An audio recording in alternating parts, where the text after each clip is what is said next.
got it. I got it. Hey everyone. Hey soul family. I'm Jude Hotep, the Goddess Astrologer and Master Soul Coach.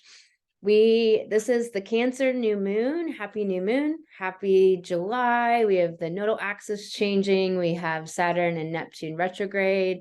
There's a big energy shift coming with the nodal axis shifting. This Cancer new moon is really deep. We're going to get into an archetype that's not talked about in the way that I'm going to share with you. So I'm going to share some really deep, interesting new information with you. And this new moon's happening on the 17th of July, 2023 at 1:31 p.m. Central Time. Adjust for your time zone. I just want to let you know that I'm a professional astrologer and a master soul coach. If you're new here, I help women to heal the past life shadow and the pain and the trauma so that they can make more money and really reclaim their power, their voice, their visibility, and to create their wild, audacious dreams, changing this world, impacting this world. All together, all of us women who are rising around the world are helping to liberate humanity. It's so important, powerful work that we're doing. And there's so much going on that I'm going to go into this new moon and the astrology and what it's all about. This is part one, where channel the astrology and give you the downloads from my guides and the universe for what's so important about this and impactful to women rising and the empowered, evolved woman. And then we're in part two, we're going to get into the sun sign horoscopes for each sun sign, and I'll do some oracle card readings for you all. I really encourage you not to skip this first half because I really put a lot of effort to download the messages that are going to be for this collective of us women here all rising together. So I really appreciate you all being here. Hit the subscribe button and the little bell, and you'll get notified whenever the new moon and full moon videos come out. And if you could share this with a friend and shoot this off to a friend, I'd really appreciate it, because there is some impactful topics we're going to cover. So Cancer, this is the feminine genius Cancer new moon. And it's about unwavering belief in yourself. Where do you sit with yourself as a woman right now? Where do you sit with yourself in the unwavering belief in yourself? It's a really powerful question with this Cancer new moon, because Cancer is the sign that is so concerned with self-preservation. It's so concerned with self-preservation. That is the utmost top priority. And in the shadow, it can really hoard money and food and like anything that's going to give it a sense of security and foundation. So whatever that is for each individual, but obviously Maslow's hierarchy of needs are pretty high on that list. So happening July 17, 2023 on Monday, this upcoming Monday, and in the afternoon, in that afternoon time, adjust for your time zone. So this Cancer new moon, a new moon is when the moon and the sun are conjoined together in the exact same spot in the sky. And so it's 24 degrees, 56 minutes. And Vulcan is a planet you may or may not heard much about, but it's an esoteric planet, meaning it's hidden. Esoteric is that word that means hidden. And it's this individuator. It's this catalyst to break free from the limitations that hold us back and keep us from the light, keep us from the highest soul expression. And so Vulcan is conjunct this new moon. Exactly. Exactly. And so this is really profound.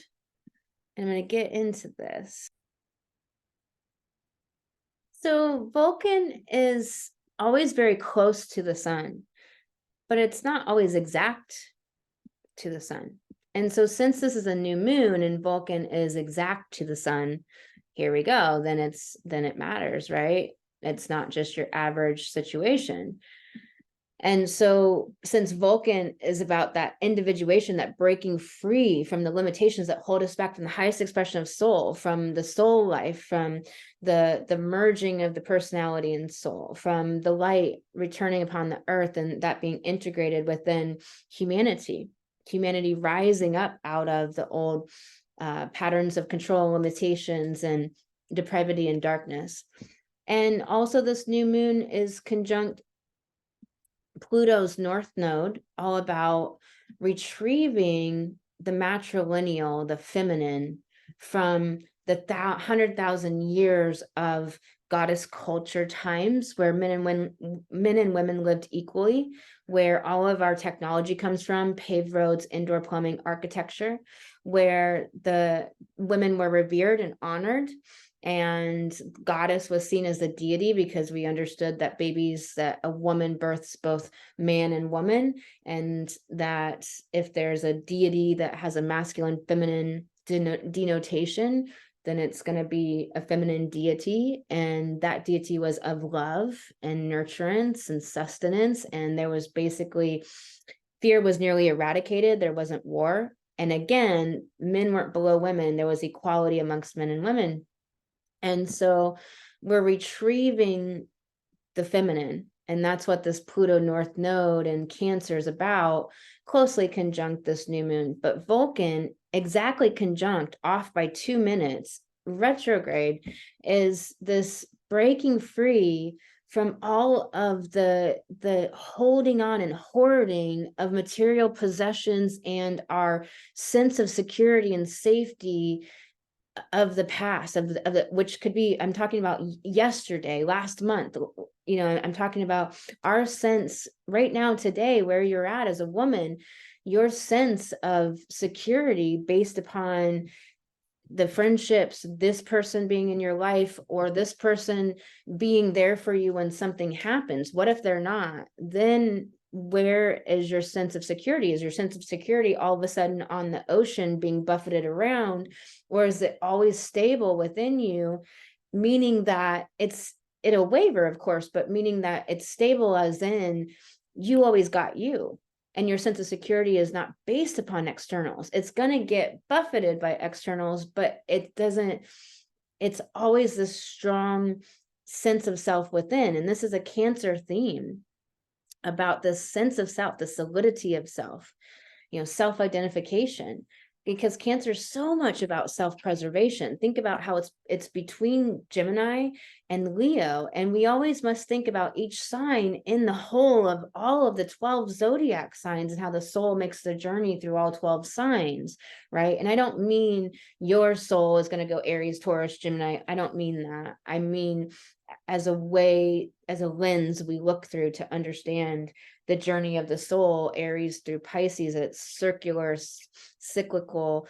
And if you understand each sign or a gist about each sign, you can look at how Cancer between Gemini, gathering of information, branching out into the local environment, starting to embrace all of the many diverse aspects and ways of life and ideas and people and experiences, the diverse experiences of life, and that that communication of such ideas, and then moving to Cancer. And then Cancer is this sense of self, and it's before Leo, where Leo is this sense of conscious individuality.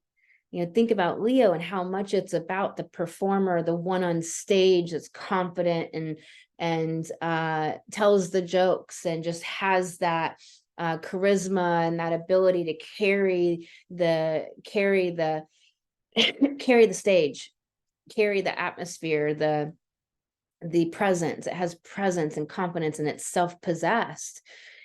And Cancer then is before that, right? And so Cancer has this acute wanting to preserve and be safe, and it's such a preoccupation with safety and security, because underneath it, the deeper meaning is about securing and anchoring within the earthly realm, so that we have a base by which to keep being this embodiment of consciousness, to express and move to Leo, to become an individual, so that our soul's intention, our soul's genius, our feminine genius can move out into the world. Leo is so much about sharing your gifts with the world. It wants to be seen and share its gifts and its comedies and its humor and its love, right? The light and the love of Leo. and then to have that symbiosis of being seen and appreciated, and the applause and the love and the admiration, right? And that's why we have Virgo after Leo, because then Virgo says, hey, yeah, but let's not go into the egomania, and let's not go into the unhealthy pride or the narcissism or the megalomania like a Hitler or a Stalin or these people. But let's, make sure we have humility, Virgo. And that's why Virgos have such that guilt and atonement issue going on inside. And because it's about wanting to improve and make sure we're not in that egomania and narcissism of the shadow of Leo, if the Leo goes too far. And so the Cancer, it goes too far if we're not coming to it from a soul's perspective. But Cancer's ruler on the highest soul level is Neptune. And that Neptune quality is about the higher love. It's about love, consciousness infused with life, and about that all of life is love consciousness underneath it all, right? And that is, it's infused with all of that. And so Vulcan is saying that we must break away from form, which Cancer is so much about form, because it's the kitchen table with everybody around at the kitchen table having the meal.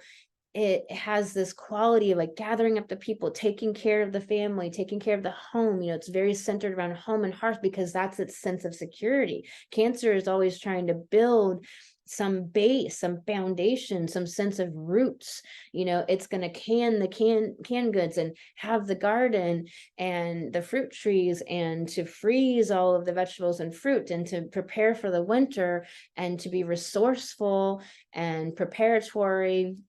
And always, are the doors locked? Are the windows locked? Am I safe behind the walls? It's very much that preoccupation with safety and security. But if our definition of safety and security is something that is limiting our growth and expansion, then you can see the issue and the problem. And that's where we are being pushed, with Vulcan being exactly conjunct 2 minutes off of an exact conjunction to this new moon, and in retrograde, to break free from all of the senses of security that are actually just limiting our expansion of our feminine genius. Here's the thing about feminine genius as a woman, is that most women didn't get a chance to grow and explore and discover and do art and do all these creative things. And I think more and more a lot of the younger generations, but so many women didn't get this. I didn't get this. And so many women I know didn't really get this. And then women that did get a lot more chance to grow and explore, they were stuck in the matrix. They were stuck in the coloring between the lines of the fake reality, thinking that was the reality. So I got to go to school. Now I got to get a career. Now I got to do the family. And so there wasn't this real exploration of who am I?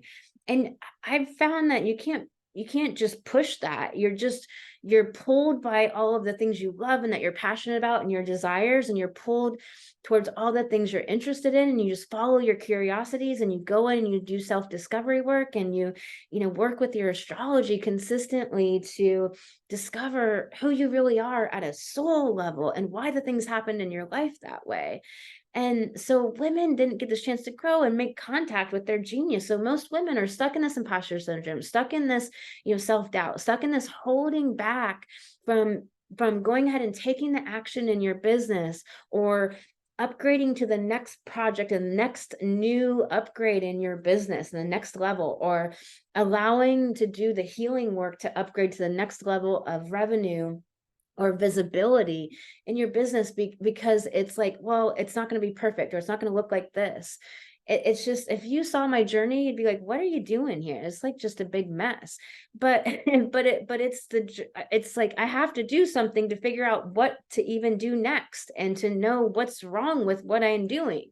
How do I get the data? And we can't be scared of living out loud, of being messy, of understanding life as this big artwork. It's this big piece of art, which is such a wonderful way to connect to it. And so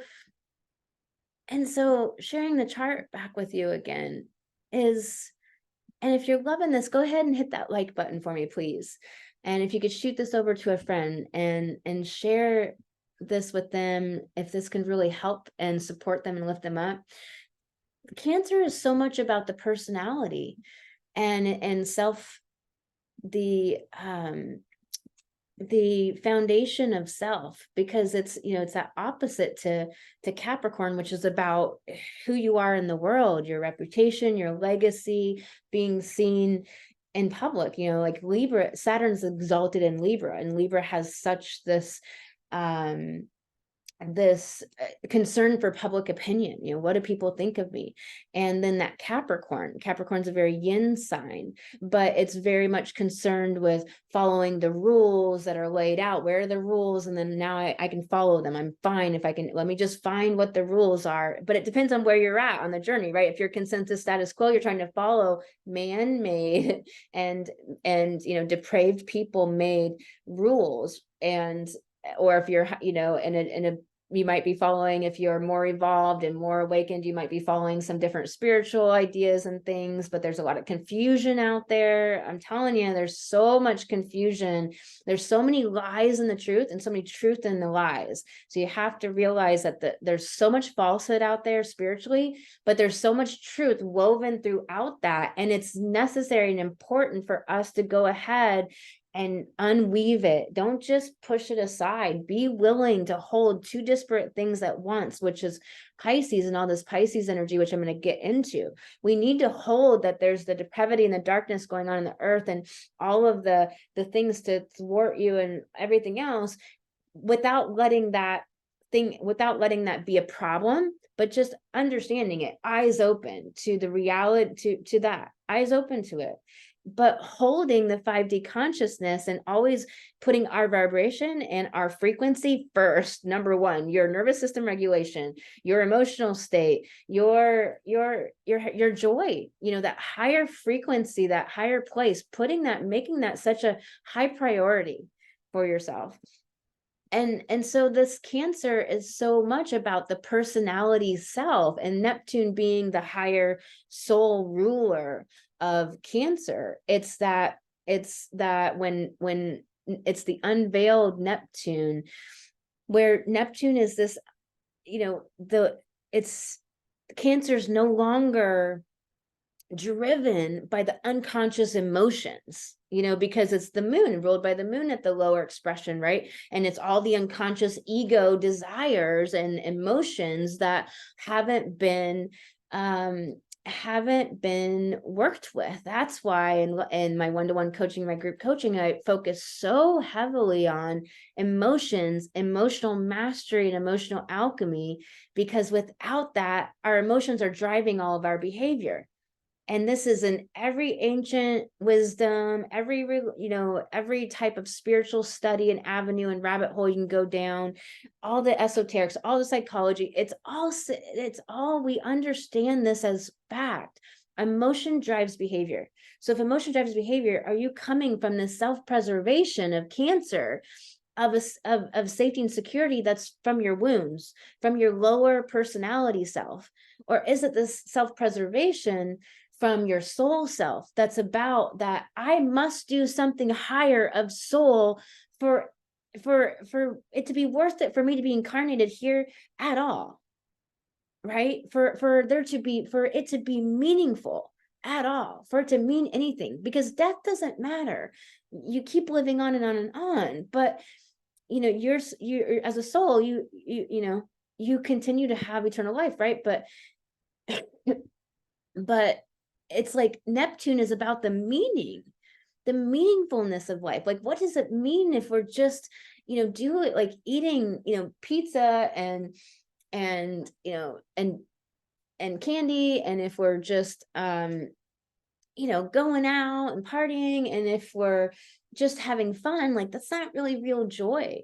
If we're striving and we're doing a big business, we're making all this money, but it's not for something that's liberating humanity. If you're not doing all you can do, so many people who are speaking and saying they're on the side of the light aren't doing jack shit for the gaps between the women that want so much to improve their life but can't afford a 5K coaching program, and the women who are, you know, have a 25K coaching program in their business or are beyond that scaled, there's such a gap in women rising, and we need to help each other. We need to be a resource to each other.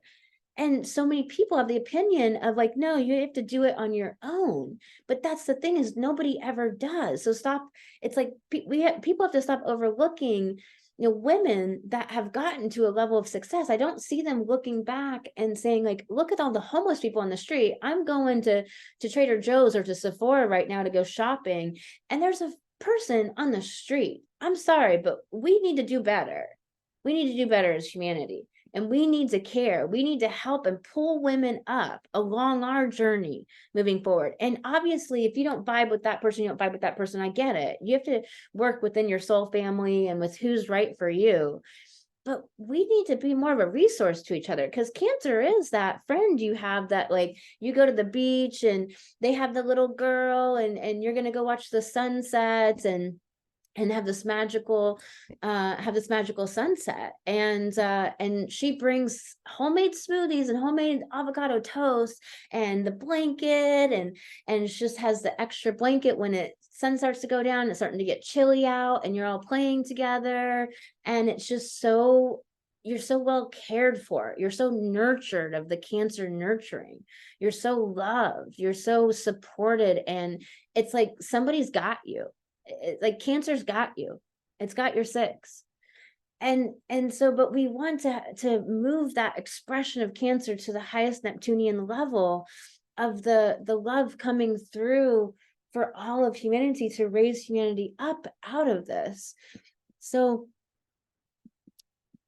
some other things I wanted to talk about is that understanding that the reason why Cancer can be so stuck on security and safety, but what is your definition of security and safety? Is it one that is limiting you or one that's elevating you? Is because it's not yet to Leo. Leo is where we get the confidence. Leo is where we have this like sense of conscious individuality, and we know our gifts, and we're here to bring them, and we're going to stand on stage, and we're confident, and we're like, hell yes, right? And so, like, where's Cancer in your chart? Where is this hitting you in your chart? Let's look at some important aspects of this. First of all, we've got an opposition to Pluto in this new moon. And Pluto retrograded back into Capricorn, of course, until next January. And so we're going over this territory we've already gone over. And we're this Pluto's retrograde for half of the year, which means people born with Pluto retrograde, it's this extra boost of individuating from the masses, individuating from somebody that wants to go in and do the healing work, somebody that wants to be individuated, to break free retrograde from the wound Pluto, from the past lives Pluto, from all of the trauma. And so there's this in this new moon, with Pluto still retrograde for a while, it's this, again, this theme throughout this whole new moon of breaking free from what is limiting us. And Pluto wants to purify. Pluto is the destroyer. It's death. It's Ereshkigal, goddess Ereshkigal, which is the sister to goddess Inyanya, which is the goddess, right? And Ereshkigal is Persephone, the goddess of the underworld. Persephone's story was co-opted by the dark and the patriarchy. So that whole story, it could have its uses, throwing out the oatmeal with the cardamom pod. You might not want the cardamom pod, but you have to throw out all of the yummy oatmeal. But it's like, personally, I don't want those narratives and those myths. I don't want those patriarchal myths of my female lineage in my life. I don't want that. I'm good on that. It's been shoved down my throat, and also taught to me, indoctrinated to me in school, as if that's the only as if that's the actual truth, when it's the rewritten history where women have been stripped from our her story. We don't have our her story. This is a reclamation of our her story. This is a reclamation. This is feminine genius that we are retrieving. And so this is a reclamation of the feminine. And it's, I'm saying it over and over because it's just in every area of life. This is what this new moon is about, is breaking free from the control of fear, which is such a Cancer theme. Cancer is so much fear. It's not going to be okay, but understanding it in the sense of the zodiac as to why it explored all these different amazing things in Gemini. Gemini is so free. You can put Gemini in any country and it can just talk to anyone and be fine and totally be secure and fine. And then Leo is, self-possessed and confident and has its own sense of individuality and self. Cancer doesn't yet have that sense of individuality. So its sense of safety and security is based upon ancestry. It's based upon generational, your genetics and your family line. And if your family, do we have the right reputation? Do we have the right standing? Who are we? Do we have, you still connecting health to genes, and that's been disproven. It's like all of that family, like, do I have the family around me? Do I have all the people around me? This is what makes me feel safe, is if I have that lineage. But Vulcan is saying we got to break free from that sense of security, of the sense of security being related to family, generational lineage. It's not that you dishonor it and throw it out. It's that like I'm connected to my lineage. Are you kidding me? Like, all of my guides are with me. I'm connected to my lineage so fervently, and to my family, but not in this, Libra South node coming right after this new moon, the day after, not in this codependent way, not in this enmeshed way, which is that Libra shadow. But Cancer is like, I don't even have a sense of my own individuality. I don't even know who I am without my family telling me who I am, without my ancestry telling me who I am, without whatever you've been taught in school and whatever you've been, going on back. And I hope that makes sense. I hope that's helpful to like understand this sense of Cancer. So this Capricorn retrograde Pluto is like breaking free from Capricorn, the patriarchy. But here's the thing about the patriarchy. Here's what almost nobody knows. It's not white men that is like the patriarchy or the dominator culture. It's narcissists, psychopaths, and sociopaths. That's who it is. It's not white men. It's narcissists, psychopaths, and sociopaths, which came in the form of so many white men historically. But we have to be real about the truth, is that nobody does this to other people unless they are a narcissist, a psychopath, or a sociopath. And then damaged egos are on that borderline where they do a lot of emotional manipulation and abuse and stuff. And there's a difference between a wounded ego and a damaged ego. A damaged ego is really probably not gonna heal that stuff in this life. I think they move further, and I think they do evolve in their lifetime, but and I bet some do, but what I'm seeing, in my research is that they definitely move forward and evolve more in this life, but they're not necessarily healing that damaged ego and moving forward. So there's a lot of abuse there. There's a lot of the same kinds of behavior. So does that like blow your mind and make so much more sense why the world is the way it is? The old paradigm, the old world, the old earth is the way it is that because it's narcissists, psychopaths, and sociopaths. Sociopaths don't have emotions. They don't feel empathy. They don't feel. Psychopaths have malicious intent to harm. That's the definition of it. So I just want to be clear about these definitions so it's really clear what I'm talking about. And then narcissists have that self-gratification. Everything revolves around narcissistic supply, constantly feeding their need to compensate for their absolute inferiority, fear of being insignificant, issues that are deep down so shoved down that so many of them don't even know they are narcissists. So many are malicious and are psychopaths too. So these are the people that are the patriarchy. These are the people that are patriarchy, and it comes in all forms: men, women, all, colors, creeds, money, situations, all forms. But it's narcissists, psychopaths, and sociopaths that are responsible for the patriarchy. that are doing these depraved things in the world, the sex trafficking. And here's the thing about the mother archetype of Cancer. I want to get into this. This is really fascinating, is that it's this mother archetype, you know, the lower expression, the moon of Cancer, because it's this nurturance that is trying to move out into the highest expression of love and care and nurturing and care for all partnership model.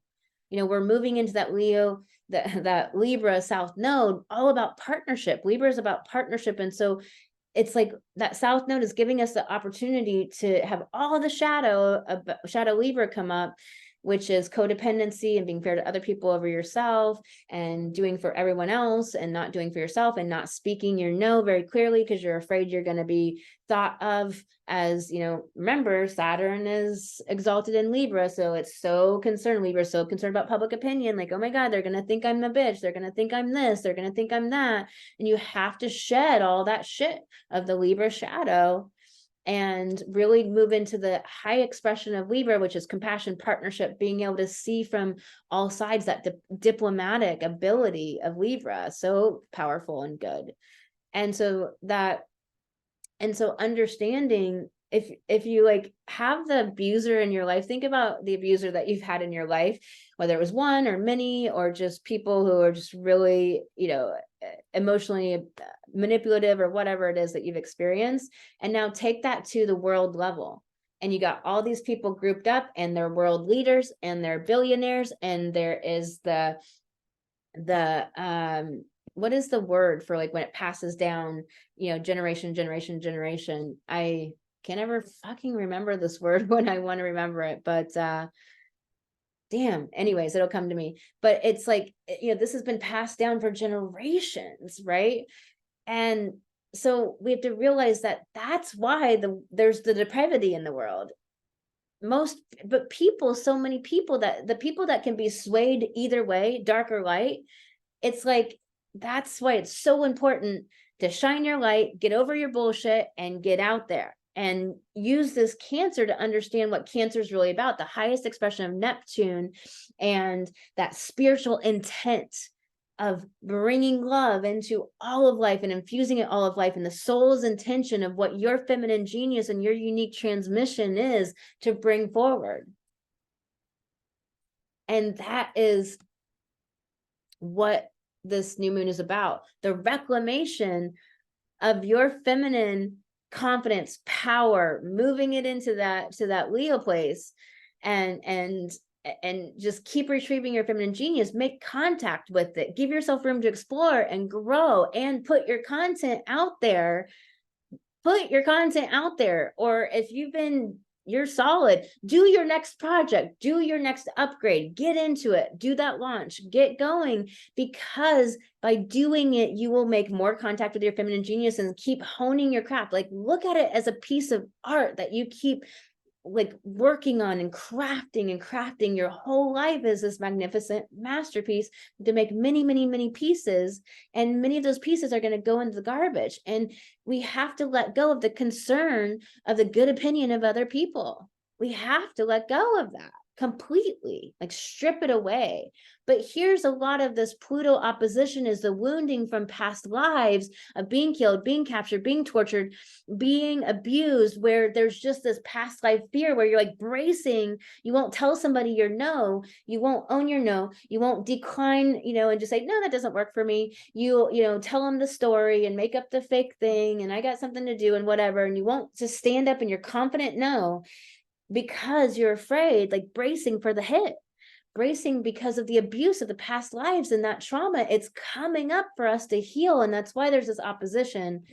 And the amazing thing is that we have the sextile to the South Node in this new moon, about the ability to heal all of that wounding of the emotional betrayal, the emotional abandonment of just human family, and what the depraved humans do to others, and that abandonment of the good, you know, of the light, of the heart, of love, of what we are, soul, love.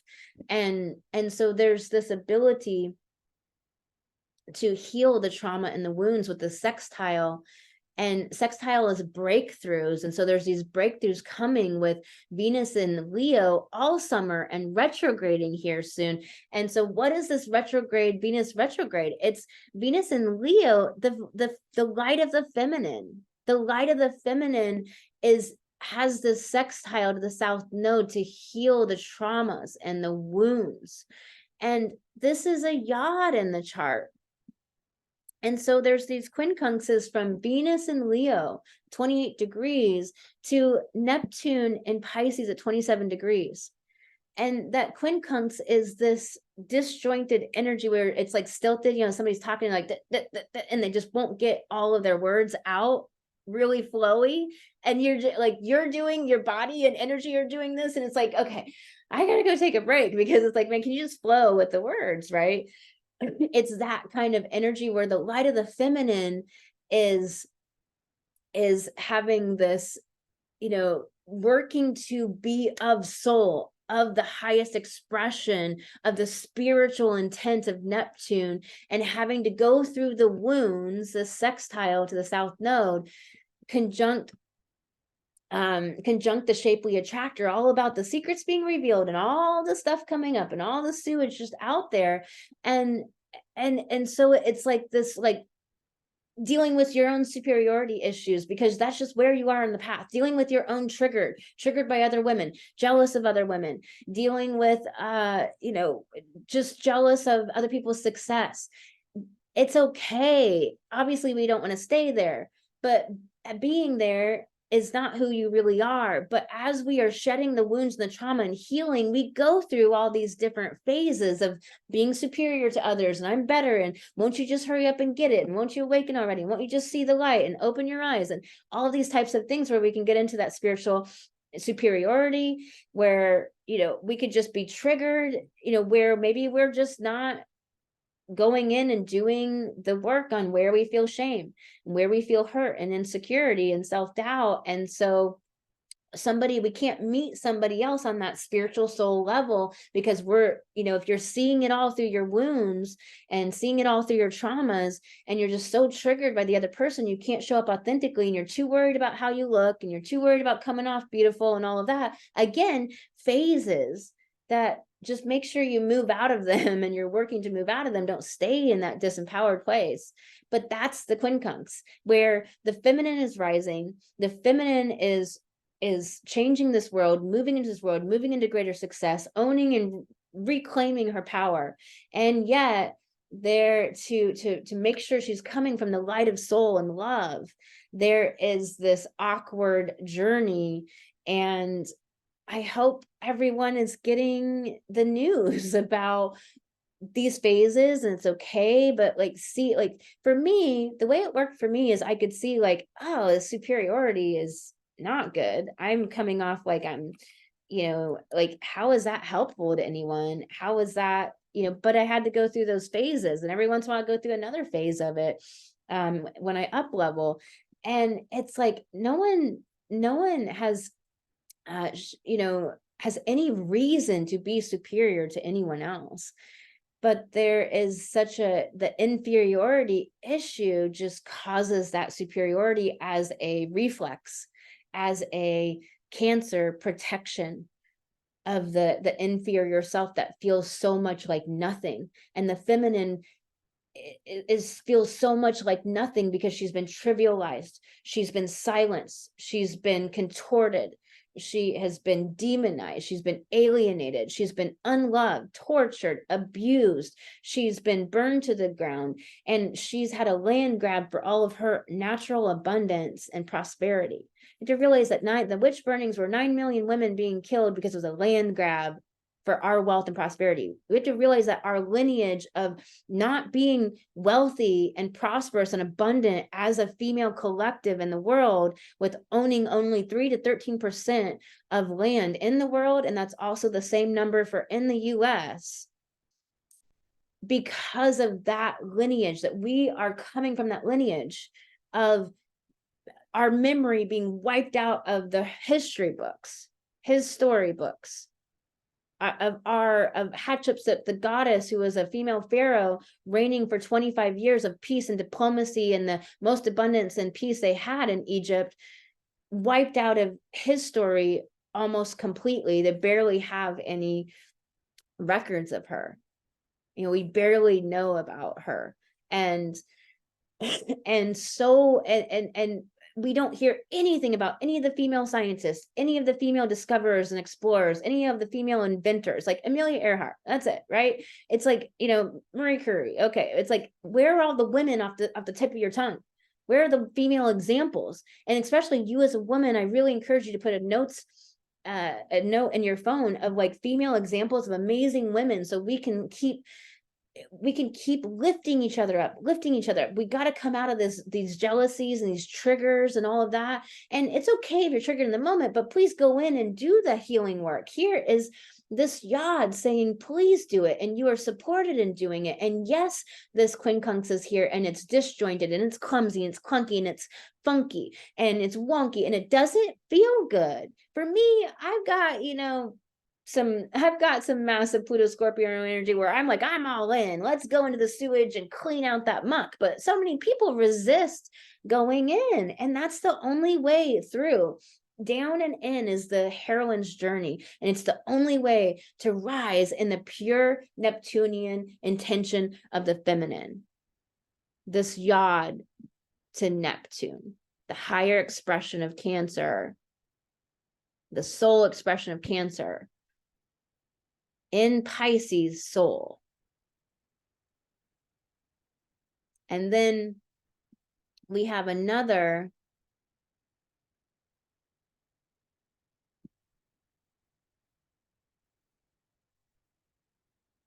yod sextile we've had long running between Neptune and Pluto.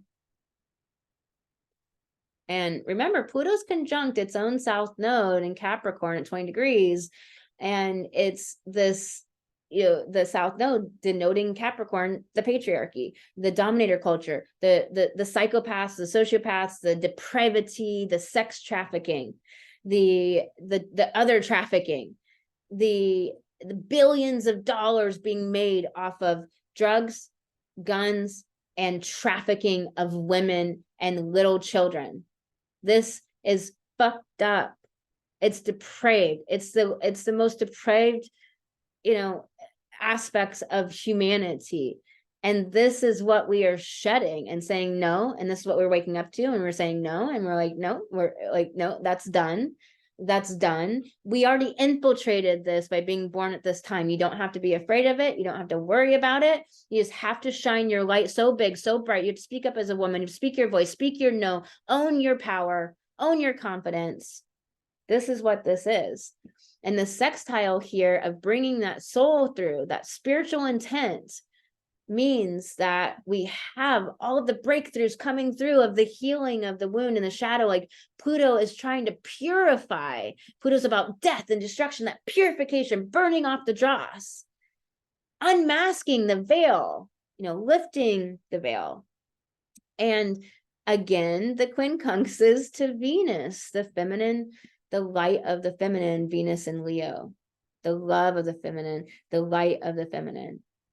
And so that there is that clunkiness, that disjointedness of this, of what we're doing right now, that we're doing such massive big work. It's okay that it's clunky. It's okay that it's hard. It's okay that you're on your knees crying sometimes. It's okay that you just want a day off and want to be happy and have some joy. That's okay too. Just make sure, please, that you're not resisting doing the inner work. Please, y'all. I will tell you, for me, I just love it. And I just go in, and personally, there wasn't an option for me. Like, I didn't have the cushy setup with the, you know, money in the house and the boyfriends and all this stuff, or, you know, I didn't have any of the cushy, nice life that I could just like, maybe I'll do it another year. I don't really want to. Everything's so good and comfortable, because Cancer's about comfortable. Where are you comfortable? And you don't want to disrupt that, because you're just comfortable, you know. It's that comfiness. I get it. For me though, it's like I don't know. I love all of that work. It's how I became so masterful and skilled, like a surgical detective, where I go in and I see my clients crappy subconscious beliefs so I can help them completely deprogram them and program in what they want their life to be. It's why I'm so masterful at my craft, because I went in to do it. And a part of your healing journey, whatever it is going to be a part of the PhD of your amazing, beautiful feminine genius that you're bringing to the world. And so realize that it's okay that you want to take a day off from time to time, that it's clunky, disjointed, that it's really sucks, and it's just hard as hell. But I just did this podcast episode on stepping out of 3D and into the 5D, where it's different than spiritual bypassing. So realize that. And it's not denying or just positive thinking stuff, but it's so important to really keep your frequency as high as possible and have your routines, chanting, dancing, painting, drawing, nature, touching trees, doing float tanks, doing whatever, the self-care, the self-love, novelty, connection, pleasure, joy, all of the things you can do to keep your frequency high, because that's where you manifest from. That's where you create, let your feminine genius flow through from.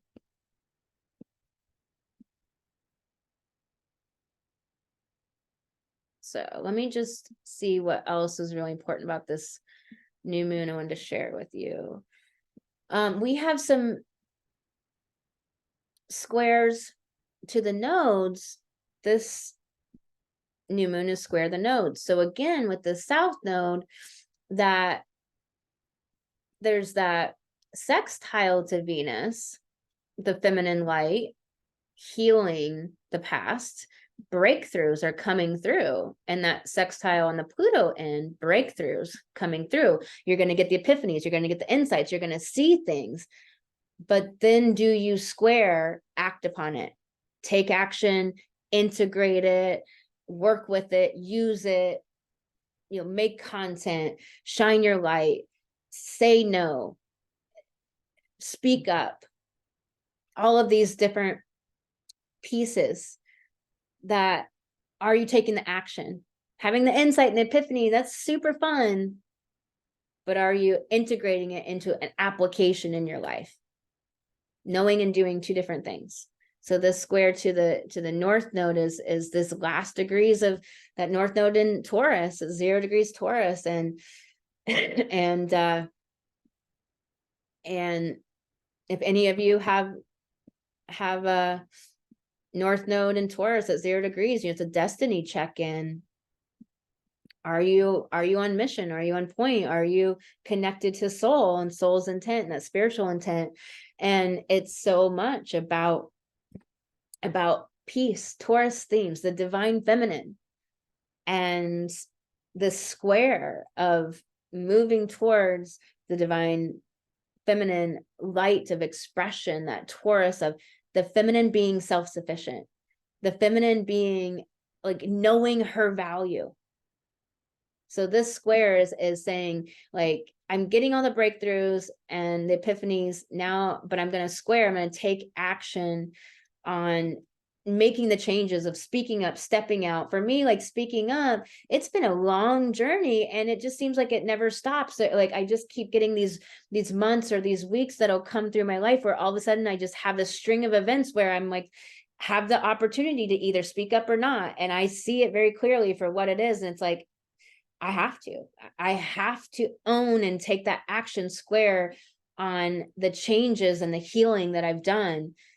And it doesn't, it's not that it does get easier, I feel like, but also there's new, different ways it's provoking or challenging because I'm shedding even different and new old stuff. And so this north node is that being able to own your resourcefulness as a woman, own your power as a woman, own your gifts, your talents, your abilities, and your self-sufficiency, prosperity, money, abundance. we have the legacy of it being stripped from us being wiped out of history, from us being abused and tortured and hated and put down and told that we are submissive. And the Bible has been rewritten by Pope after Pope after Pope to put in there that women should be submissive and subordinate to men, and all of this just, depravity and psychopathy and sociopathy and narcissism.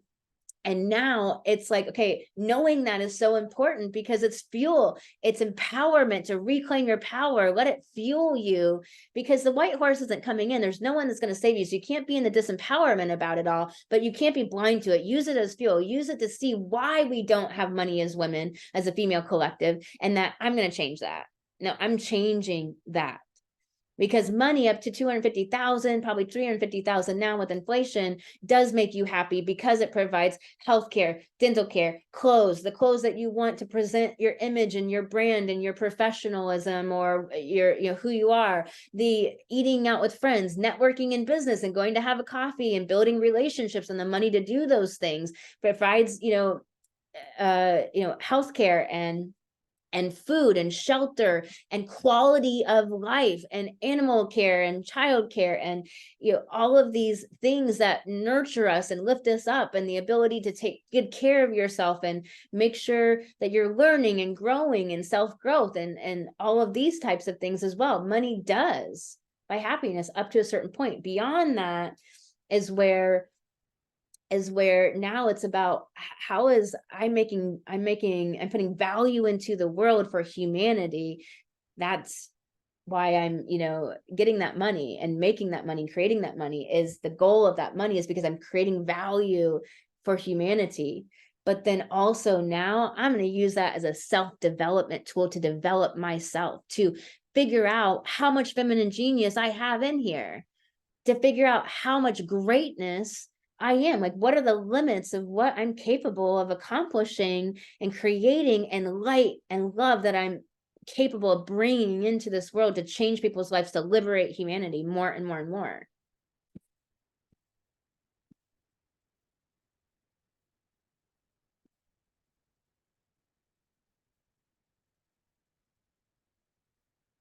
This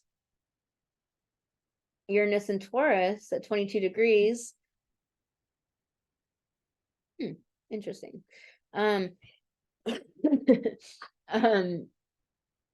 Is a sextile to this new moon, and this sextile again is breakthroughs. Uranus is already breakthrough, so expect the unexpected, expect reversals, expect changes, all of this, but it's breakthroughs because Uranus is about individuating. It's about breaking free from the past, breaking free from the fear, breaking free from the wounds and the trauma and the pain. And with the sextile, it's saying, hey, there's breakthroughs, and there's so many breakthroughs in this new moon, so many.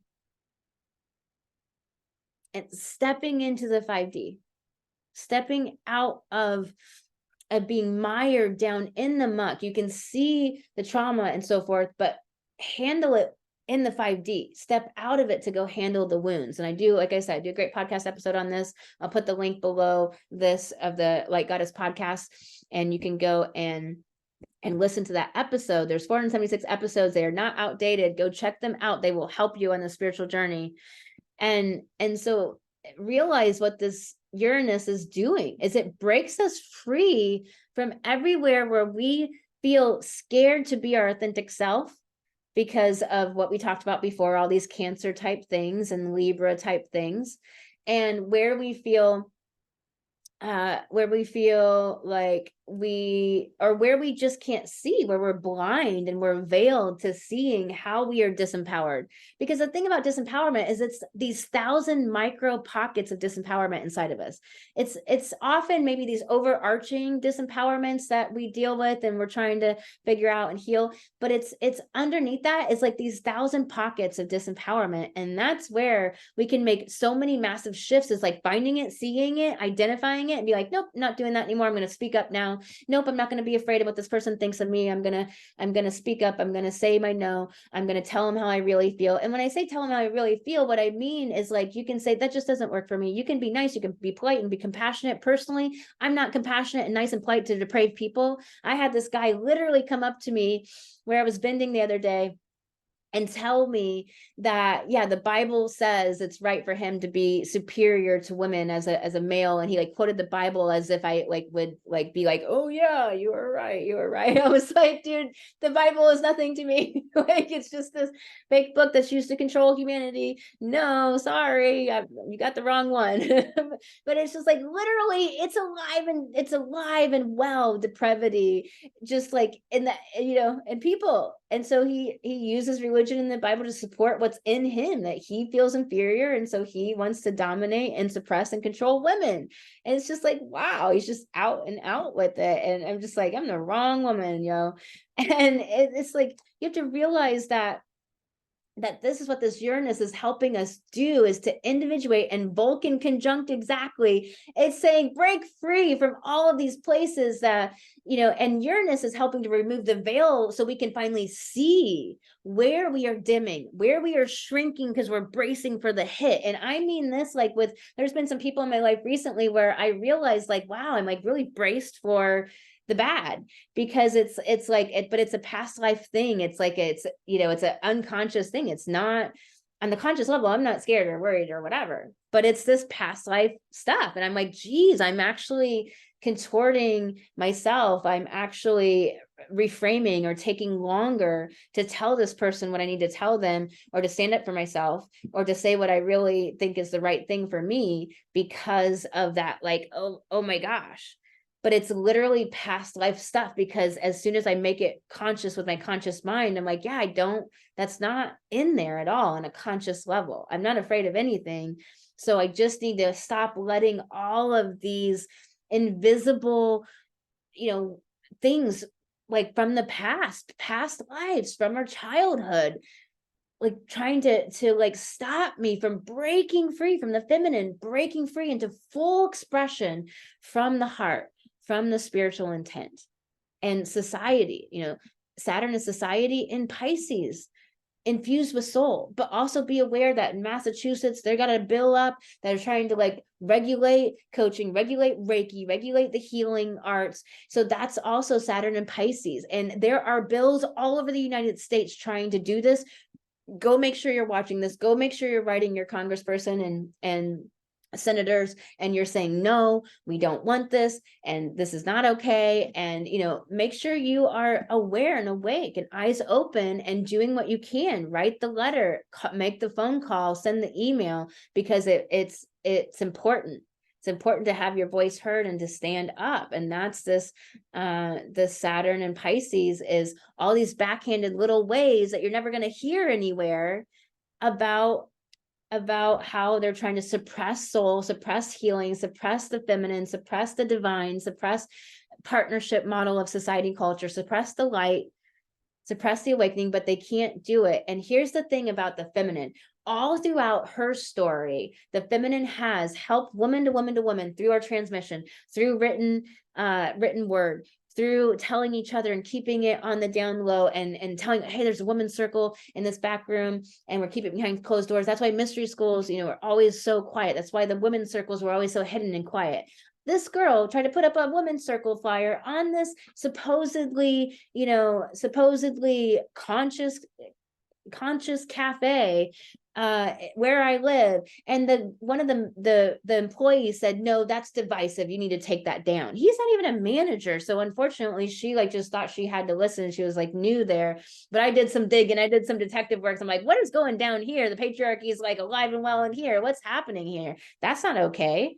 To limit a woman's circle, like, it shouldn't need to be secret anymore, and we have to pass around secret anymore. And that's the thing, is we have to stand up and say, no, it's not divisive. Men and women need men and women circles, period. It's not divisive. So don't give me this false, equality bullshit, when that's not equality. That's nothing to do with equality. You're using equality as the guise for the patriarchy and the control of the depraved people. So realize that's what I mean about the lie, the truth and the falsehood, and the falsehood and the truth. Is that's what's happening so much right now, is that there is truth and falsehood and truth. And you got to navigate this world with your intuition. You got to be eyes open. You got to be willing to see and willing to do this and willing to walk in this world. And, just like whatever's crossing your path, that's what it is for you. You don't have to go out and seek it. Believe me, if you are going out in the world and you're not in this Cancer little crab hole, like trying to go back into the ocean and be all safe and this false sense of security, then you're gonna have it come across your path constantly. So that's where you do it at. You do it right when it comes to you, you know? You don't have to go seeking it out and get a bullhorn. It's going to come across your desk, I'm telling you. So this Uranus is helping to break down the veils and help us see all the disempowerment, to see all the false senses of safety and security, to see where we're suppressing ourselves or letting ourselves be suppressed, or where we didn't realize we were. And now we can stand up, like this guy I was telling you about. Because I'll tell you, it sucks because that's not who I really am. But there was this sense of like a fear of telling him to fuck off, and afraid that I'd get kicked out of the place and he'd go complain and then they would side with him and then kick me out, and that would affect my business, and that this would happen and that would happen. And, and so I had to deal with all of that internally with this situation. So I'm telling you, I know what's coming up internally for all of us. All of that stuff's coming up, and it's okay. And that's why these quincunxes are here with these yods. And by the way, if I didn't say it, a yod, it's a finger of fate. It's the goddess pointing here, saying, hey, here, do this. And it's the light of the feminine to Venus, and the spiritual intent of Neptune, love consciousness, the highest, higher expression, unconditional love, the higher expression of love. It's not the panting tomcat, perpetuated in the movies of like, fucking quickly and all this, like, panting and gotta get to it and taking the clothes off. That's all bullshit. That's not love. That's below the love. That's a below 200 on the map of consciousness, below integrity. That's not love. Love is 540 and above in the map of consciousness. You can Google that and it'll show you the map of consciousness, which is really powerful work to dig into. And it shows us, the divine quality of unconditional love, the highest expression of all that is. Okay. This semi-square to Neptune from Jupiter is meaning that like we want to stay comfortable, and in our Taurus, comfy food, home, safety, security, comfy, air conditioning. And, Jupiter is about freedom and liberation. And so we're like, oh, I'm so free and liberated here to just wander and meander and do whatever, to have my food and my good, textiles and just chill. And it's like you have to fight that urge to not bring your light forward. Okay. And Mars and Virgo, Mars moved out of Leo, it's in Virgo now. It's that very much, the Mars is the will to act, and in Virgo, that purity, that wanting to improve the self, wanting to get organized, and this Mars can help us, get organized. There's some things I've been wanting to organize, in my life, and I'm going to utilize this Mars to help like focus in and take a vacuum cleaner to my life, and to really set up the great systems and processes in my life for everything to function so much more powerfully, and to be able to do what I love in my business, and to create content and do all of that amazing fun stuff. And so we also want to realize though that there's this sesquisquare to Chiron from Mars. So there can be the aggro, people being aggro, popping off, the like quick, impulsive reaction to because of the wound, and they're triggering and all that kind of stuff. And it's just like being above it, pop into the different dimension. The Hathors are an ascended species, and they ascended all together. And what they teach is just jump dimensions.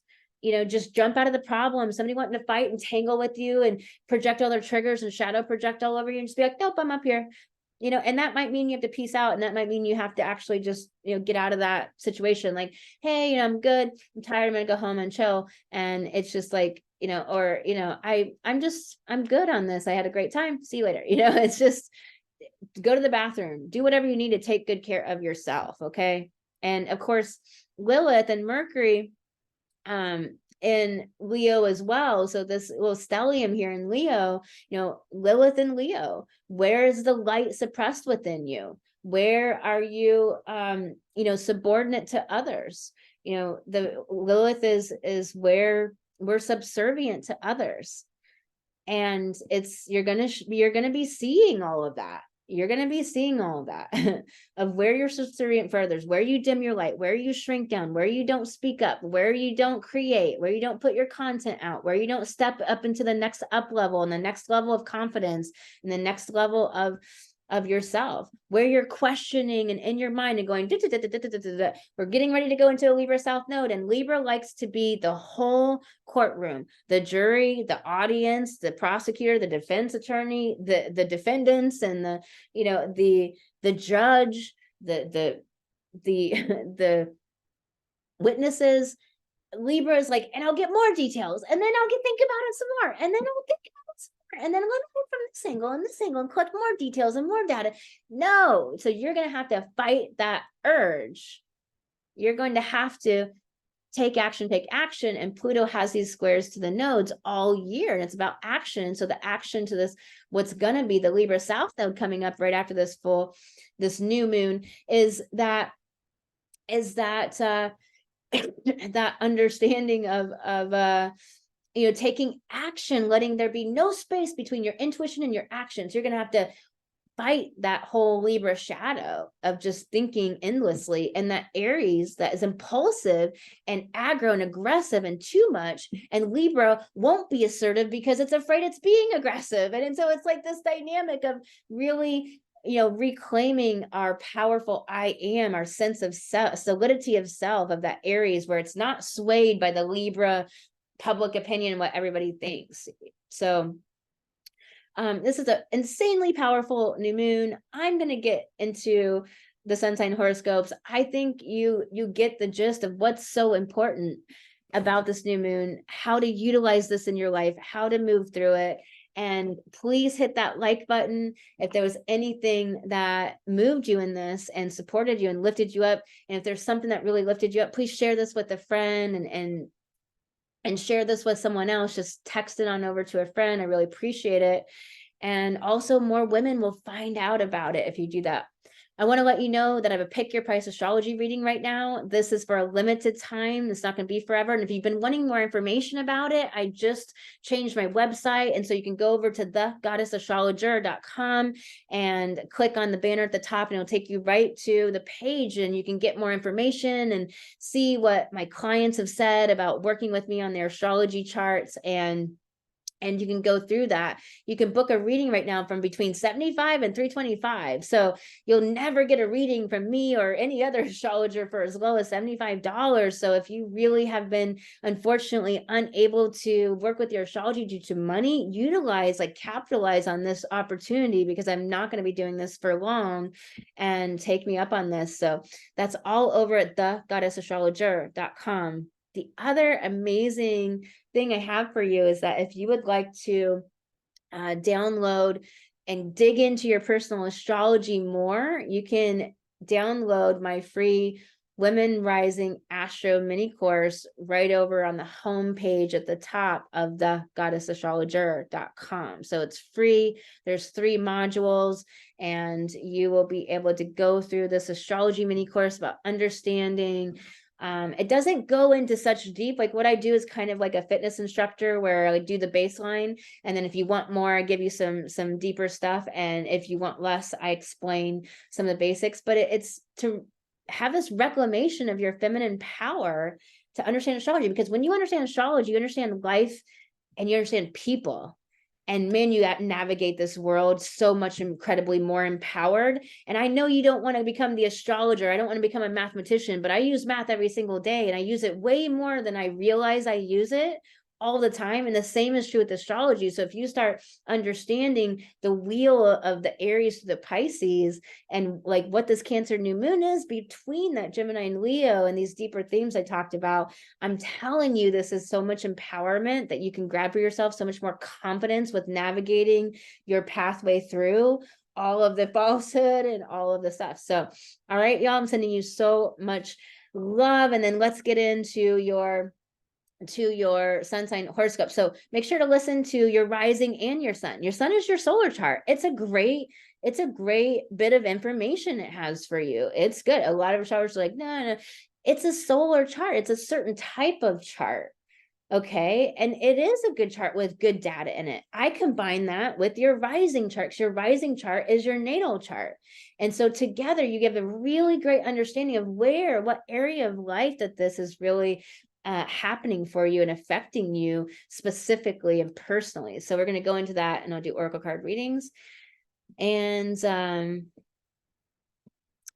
that's everything I'm going to do there. I'm going to start with Aries, and we're going to get into it. So excited, y'all.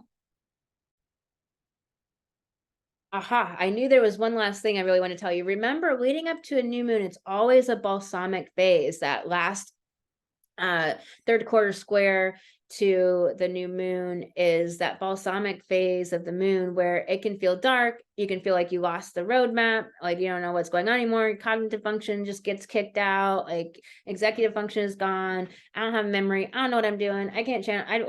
I had everything together.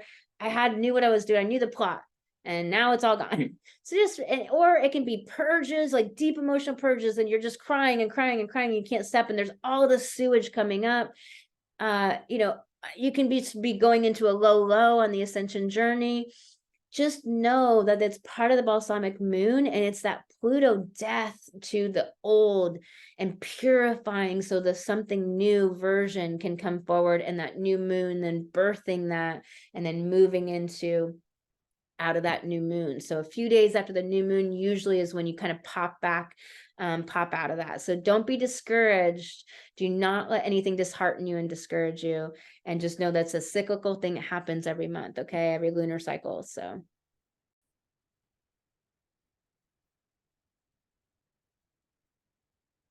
All right, Aries, let's do this.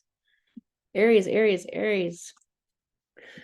So Goddess Aries, all right, this is in your 4th house. Cancer's correlated house with Vulcan there, and you are the pureblood of the zodiac. And so with the solar chart, with it being 4th house stuff is that Cancer themed stuff. It's the home, it's your emotional seascape, it's your self-identification and how that's related to the outside world. And if it's the, is there a need to have a different self-identification that's purified, Pluto being in opposition to this new moon, and the sextiles to Neptune in your 12th, past life stuff, the intent of soul to come from the invisible realms, the higher dimension, your psychic gifts to come from the spiritual intent, and to have that love consciousness behind it. And with Pluto clearing out issues around how you appear to other people, your reputation, your standing in the world, that 10th house is the highest place we can get to in the earthly realm. And so what is your self-identification, your sense of self in relationship to that? And there's wounding around that. And that could be past life or this life.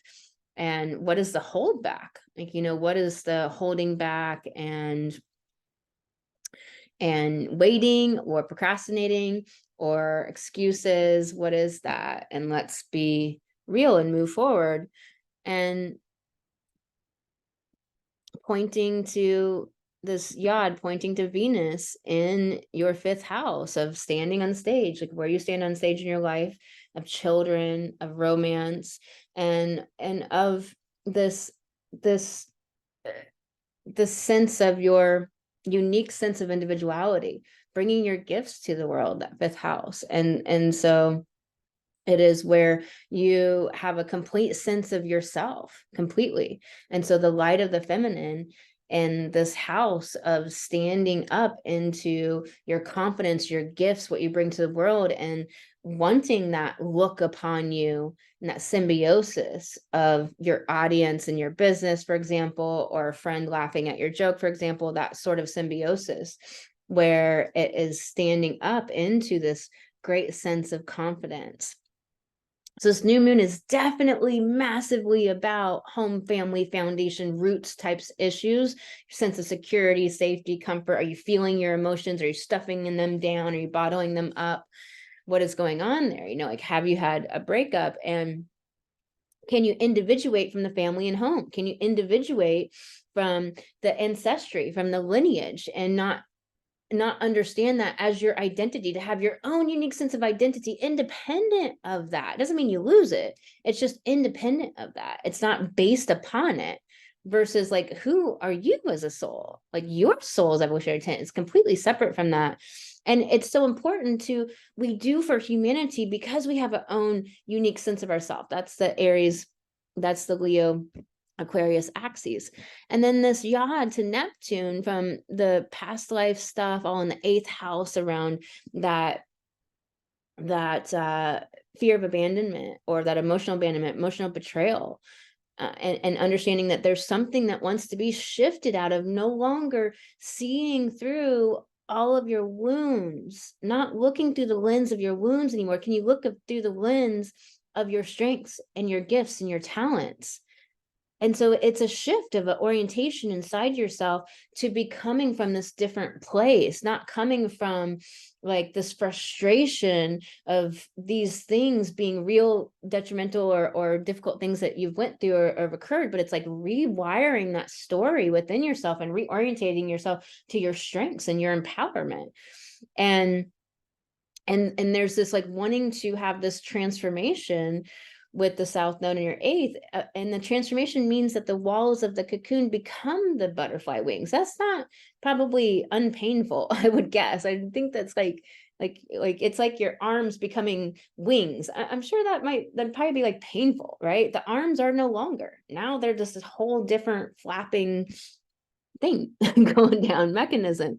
And so, and the square to the nodes in your 2nd house about self-sufficiency and your worth and your value. Like, are you standing up in your value?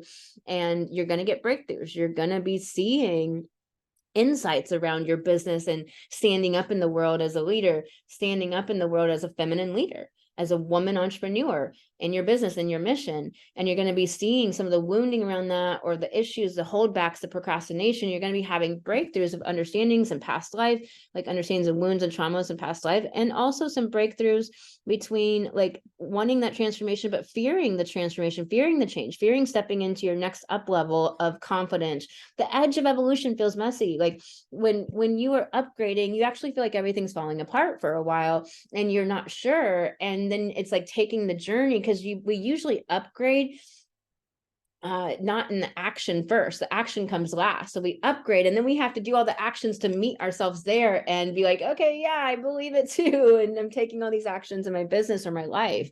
So realize that.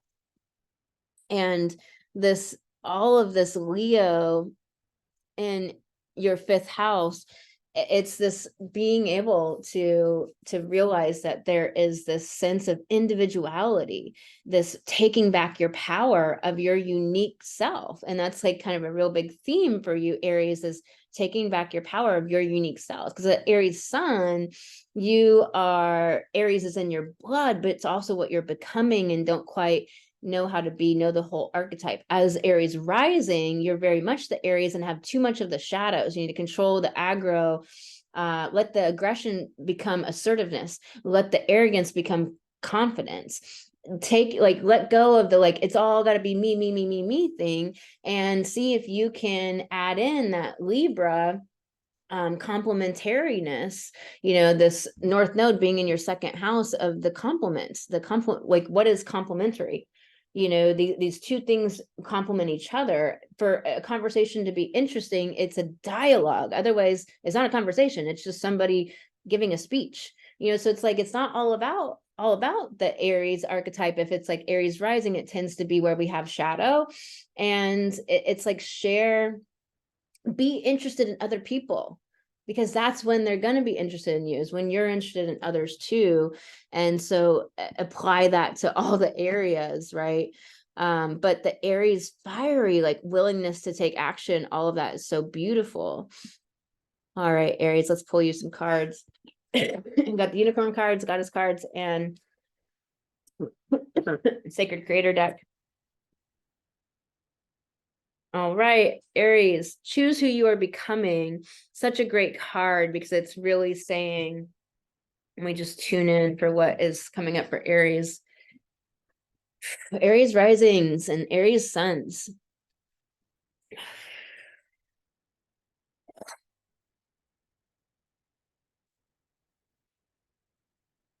This choose who you're becoming card is saying that in this upgrade, in this next version of yourself, like choose who that is. You get to create who that is. And so being conscious in the creation of that new version of you, being conscious in the you now, meeting that future self and merging with that now, pulling it into your now actions and moment, and understanding that there's all these breakthroughs and epiphanies and insights, but you must take action on doing the healing inner work and take action on stepping into the upgrade of self-worth that's available to you, and the confidence. And so creator fire is taking that action. It's in a self-care message saying that, are you procrastinating, holding back, not willing to heal the limitations and the blocks from stepping into either the up level from where you're comfortable and comfy and know the terrain and it's all very familiar, to the next level of your business, next level of revenue, next level of visibility? Or are you willing to do that inner work and go into all the shadow? A lot of people resist all of that, and it is hard as hell sometimes. So choose who you are becoming, where it's almost like, do you want to stay the same or do you want to evolve? And you need to like hold on to the identity of who you want to be, like your version of yourself and all of your dreams. Choose that, vision it, and step into that beautiful self of yours and act that out now. Be her now. You got limitations inspire innovation. So realize the limitations and blocks of money or a breakup or things going down in this way cause you to understand the resourcefulness inside of you. It causes you to develop and cultivate new skills as a human. Remember, this is the artwork that we're creating of our lives here. And it's about something more than what we're sold as the like relationship is the end all be all. It's not that that's not amazing or wonderful or good. It's just that we have been trained in the society to put so many things as this most precious, like the precious in the Lord of the Rings, like my precious ring, and put it on a pedestal so high that we're not living our own unique individuality, all that stacked fifth house for you. And we're so enmeshed with other people in unhealthy ways, and we're putting the family on such a high pedestal when it's just one avenue of evolution. There's 11 other signs, right? It's just one thing you could do in life. There's a million things, million avenues to evolution that we can do, but we're sold like this is the thing you do. And so let the lacks in your life right now show you how resourceful you are, and dig into what you have inside of you to create the life that you want in this world. Don't be held back.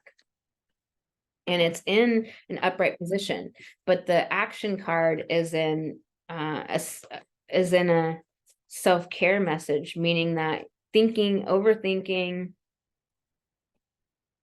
don't let anything become in between intuition and action. There shouldn't be all this thinking in between. It should just be intuition, bam. And I'll tell you, I've been cultivating this more nuanced understanding of my own intuition, and realizing like that it looks different than I thought, that it's, that it's not, sometimes I think I'm thinking and it's actually intuition. It's just that I continue on with it. It's like, no, okay, I have the clear image. Let's go. So you got imagination, which is like bringing back to the dreams. I talked about the vision, like vision who you want to be, vision the dreams, the audacious, wild dreams that you want to create, and let yourself imagine. Imagine is different than thinking. Thinking and imagination are two different faculties of your mind, and imagination is tapping into all that Pisces that we have in the chart, and being the creator and beauty and magic and love in those higher realms. All right, Aries. If you'd like to book a pick your price astrology reading, you can do that at thegoddessastrologer.com by clicking the band at the top. And don't forget to download the Women Rising Astro mini course over there as well.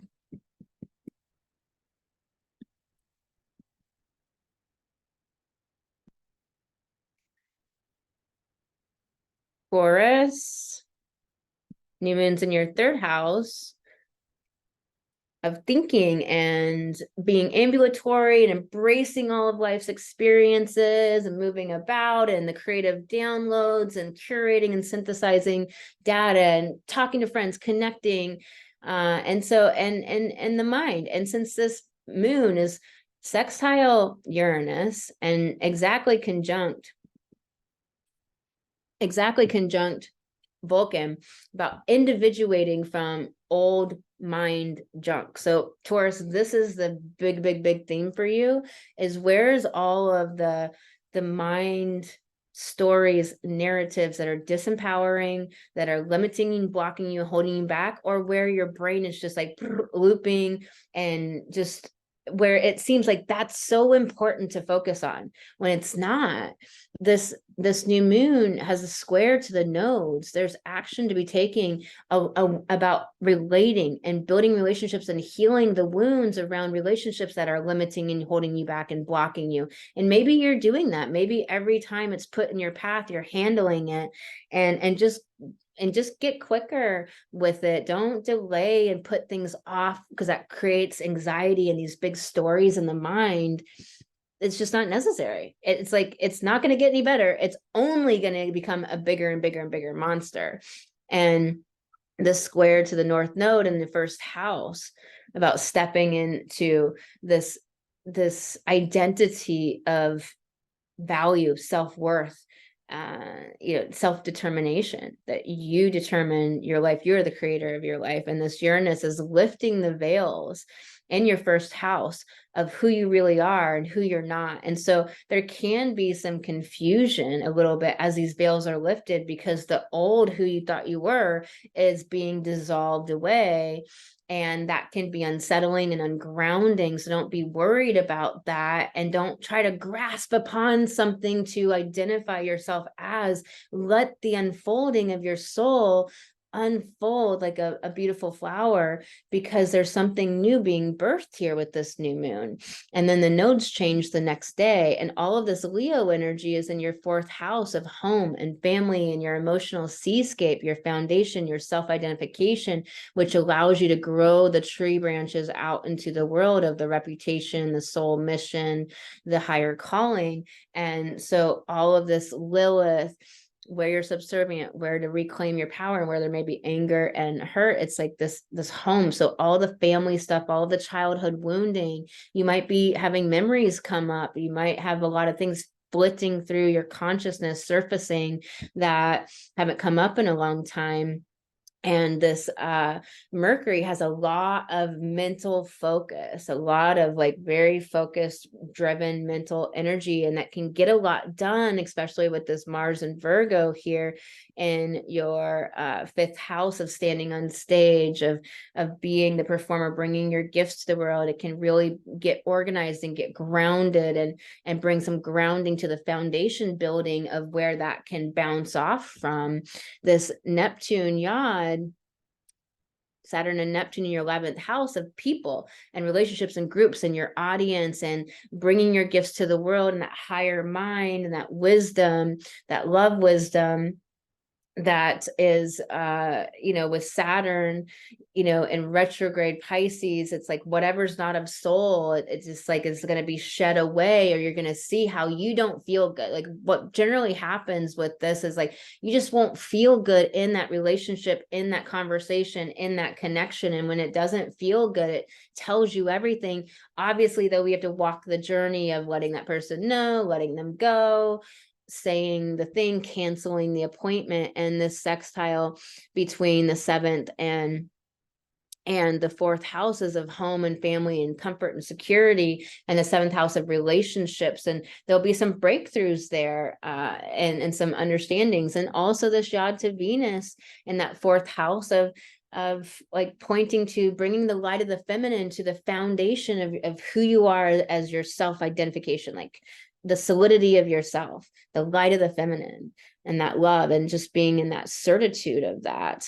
And this sextile between Neptune and Pluto in your 9th house, and that expansion, stepping into that expertise of who you are. There's wounds around that you are healing, and you're releasing and dissolving, and old traumas and past life stuff, and it's flooding up and filtering up. And that's what the deeper thing that this is about, all of that coming up. The sextile here is like breakthroughs of understanding, or breakthroughs that it's finally, coming up in your psyche to be cleared and purified.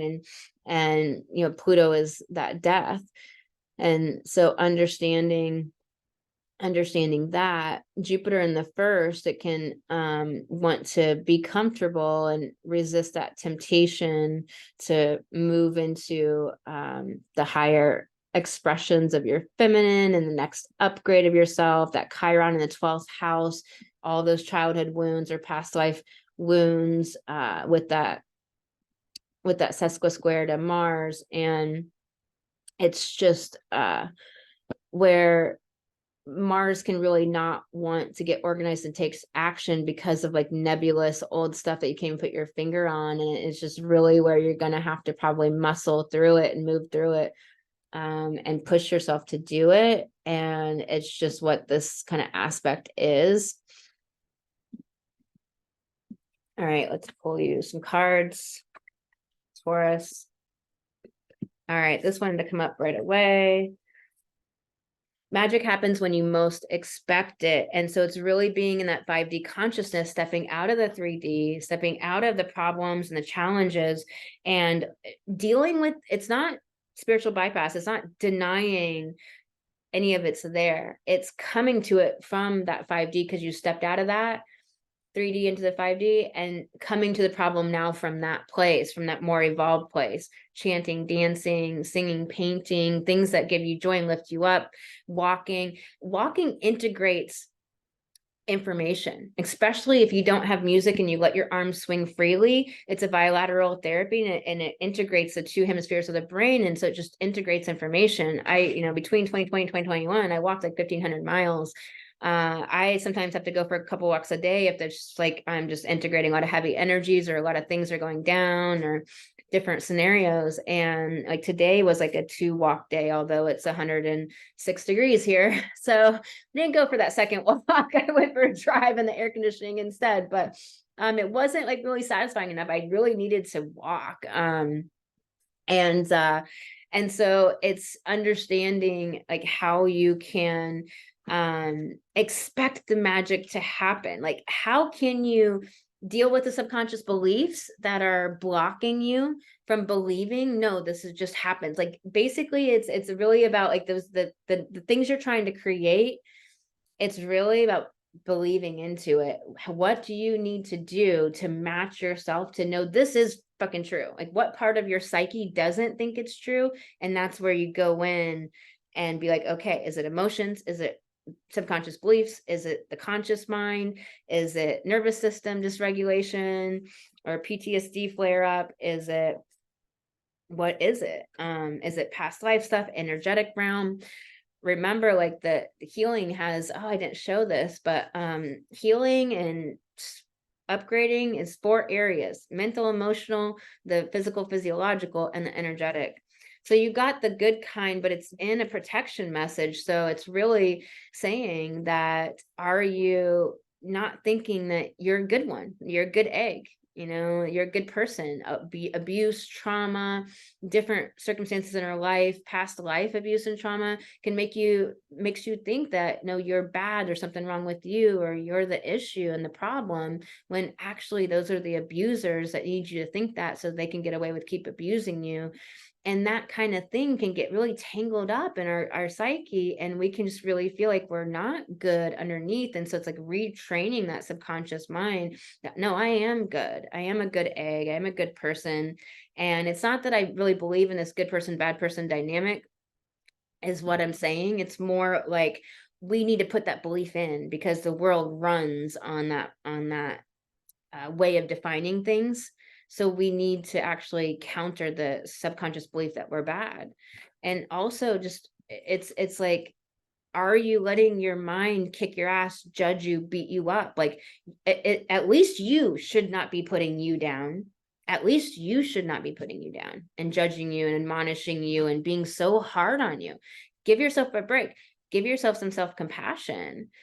And just let go of the spinning about like a should have or should I. If it feels bad, that tells you everything. It feels bad.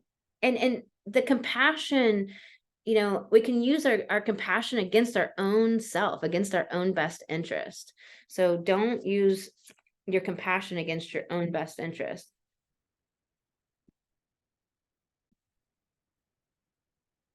And you got the card, what does your soul say? Was this upright? I can't remember. No, it was in reverse. What does your soul say? And it's really making sure that you let your higher self lead, making sure you let your intuition lead, let your ego take the back seat.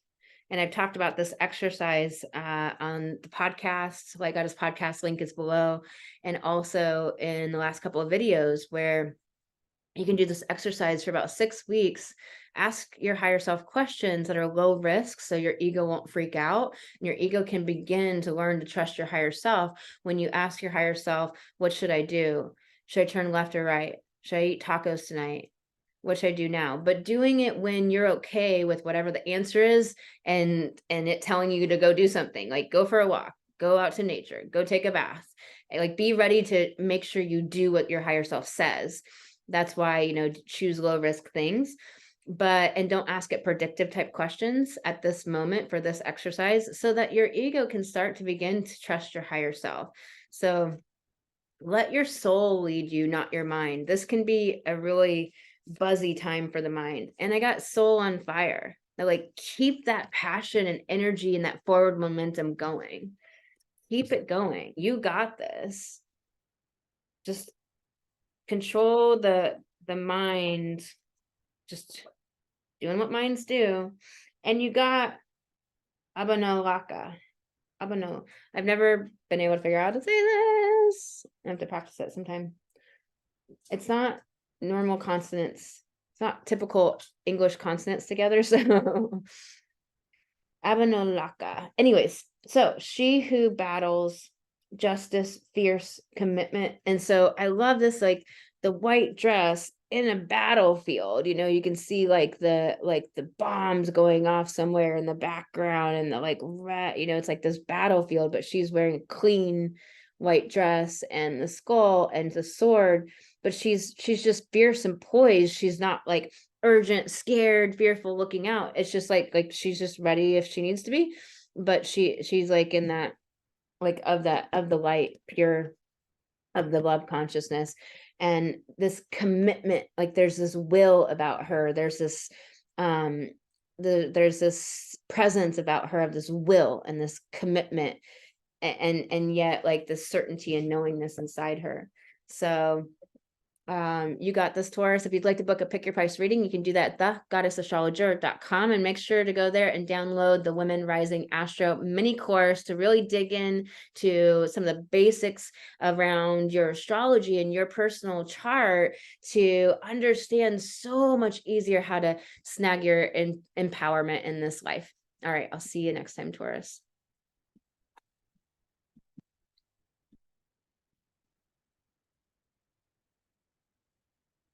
Gemini, this new moon for you, Gemini, is in your second house. And this is very much this energy in the second house of self-sufficiency and your resourcefulness and your self-worth and your money. And like, are you connected to your worthiness, or are you getting that from other people, from outside sources? Are you like getting that from external validation, or wanting like the size of your audience, the amount of likes and follows to tell you like that you're valuable? Or are you standing and upgrading your sense of your self-value?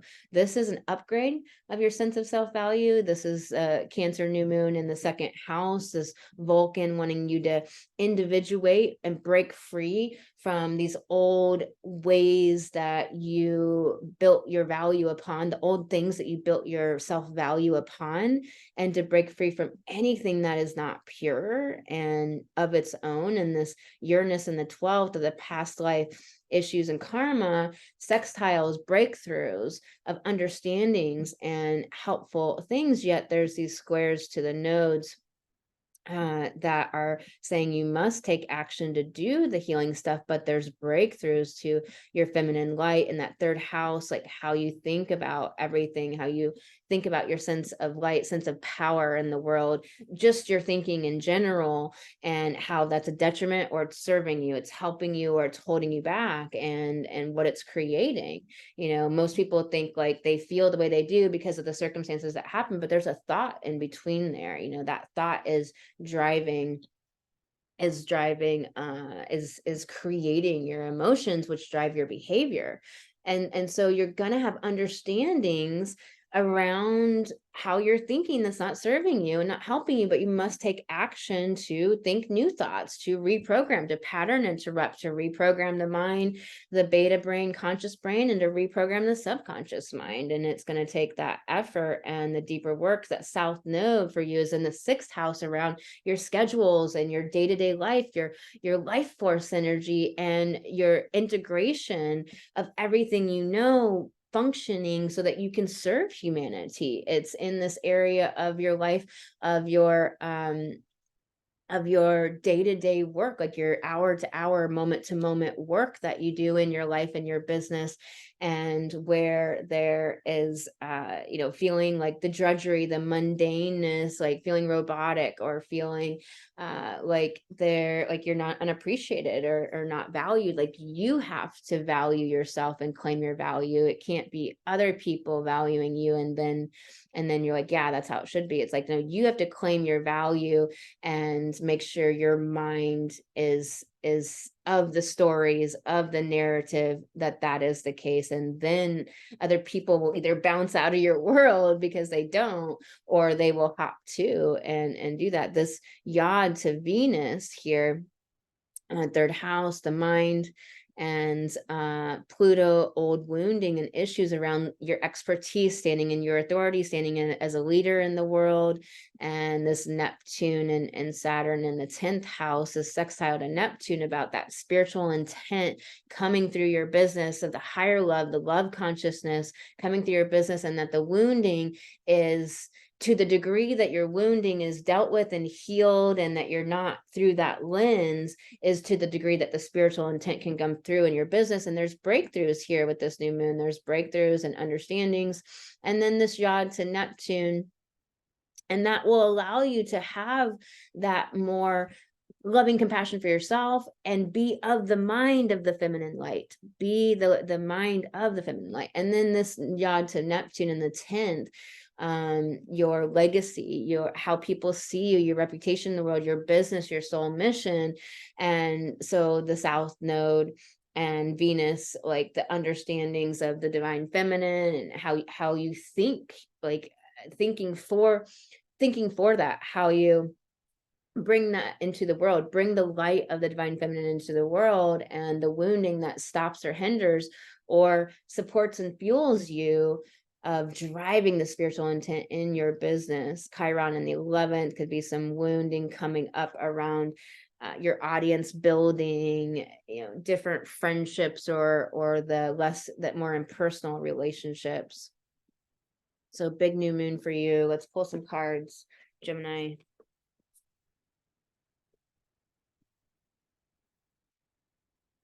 The distraction of shiny things. I mean, that is Gemini energy in general, right? The sun tends to be, it's the blood in your veins. But it's also who you're becoming. So you're less of Gemini energy unless you have it elsewhere in your chart. But if you're Gemini rising, we often have the shadow side in our rising that we have to contend with and handle. And the distraction of shiny things is so much Gemini. It's like squirrel, it's like this, that, and that's great. And that's great. It's so much data and so much, synthesizing and curating so much data that then you're not taking action. You're not directional. You're not focused on one directional thing. And there's this fierce serenity card that comes up, and it's very much that sense of being this solid sense of peace and who I am inside me, that nothing can alter that. And of course, life is going to, but it's that you always come back to that baseline, to that sense of who I am, to that clear sense of self, that solidity of self, and continuing to upgrade that sense of self-love with that second house and that sense of self-worth and self-value. What else is this referring to, Gemini? This limitations inspire innovations. This card's been coming up just a lot, and it's in the zeitgeist in general, that people are, which word stood out to you more, limitations, inspiration, or innovation? Which word stood out in your mind first? Because it's like, where's the focus? Are you focusing on all the limitations, the blocks, the obstacles, and how are you thinking about them in such a disempowering way? Or are you inspired and focusing on the inspiration? Are you focusing on the innovation and the ability to be resourceful to make things happen in ways like maybe the money would make it happen this way, but you don't have that money. So it's like, okay, well, how can I make it happen? I'm going to make it happen. So we're going to do it this way because this is how I can do it. And realizing the resourcefulness of who you are and understanding that, limits like money or place, time, allow us to become more skilled and adept and adroit. It's a positive, it's, at some point it's just stopping growth, but up to that point, can really grow us. There's something about balance here, and then that distraction of shiny things. Balance means that you're constantly making micro course corrections. It's not static. It's like doing a handstand. I'm always course correcting, but I'm so good at handstands at this point, or my balance is so solid in handstands at this point that the micro course corrections, no one's probably noticing it except if they're watching my hands. And so it's like realizing all of the small, tiny course corrections that you make to have balance as a sense of, a sense of steadiness rather than equality, or rather than a static state. All right. Gemini, if you'd like to book a pick your price reading, you can do that with me over at thegoddessastrologer.com. You can book a pick your price astrology reading and check out all the information there and hear from my old clients. And if you haven't downloaded the women, I never can say women and woman. It's like, I don't know. I always say the opposite one, but anyways, they're the same in my brain or something. But the Women Rising Astrology mini course, you can do that over there as well. See you soon, Gemini.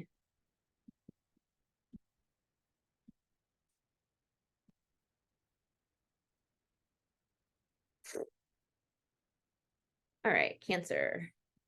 I know I moved this one time, but whatever. Anyways, same story every week, Cancer. Oh, maybe I did this. What about that? Okay. Maybe you can see it, sort of. They're so tiny wheels anyways. So, all right, Cancer. New moon in your first house, conjunct Vulcan, exact, sextile Uranus, all about the individuation from groupthink, mass formation, falling for the hypnosis of what the media says to do, what other people say to do, and not thinking for yourself, anywhere within you where it's this feeling of safety or security is tied up in what other people do, your family does, the lineage, the culture, society, the news, all of that is saying it's time for you to see it. It's time for you to step into your empowerment. It's time for you to individuate into your own unique sense of self-identity. And that is the big hit. My guides just came through and was like, yeah, you really want to move towards your own unique sense of your own individuality, because then within the group, it's powerful person amongst powerful person. Then as a group, we are powerful. But if it's just a bunch of people following other people or scared about what's going to happen, and so then they don't really ever grow and evolve, then it's just a very weak population. We want to be a strong population. So stepping into that sense of individuality, and this is in your first house. It's the Cancer new moon, and so maybe you already had your birthday, or your birthday's coming up. There can be that balsamic phase before your birthday. It's when the most suicides happen. And so know that it is often a very dark moon phase right before your birthday, that balsamic phase where you're in the trenches, you're in the dark night of the soul, you're in the underworld, and it's okay. And usually right at your birthday or just after, you often have an amazing birthday or pop out the other side. So choose to have a great birthday and realize that this is a whole new reset for you, and that this is a new sense of your I am, that sense of yourself within you, that solidity of self, this new sense of who you are is what this new moon is all about, and activating Venus in the sign of the light of the divine feminine in your second house of standing up in your self-value, and your second house of prosperity.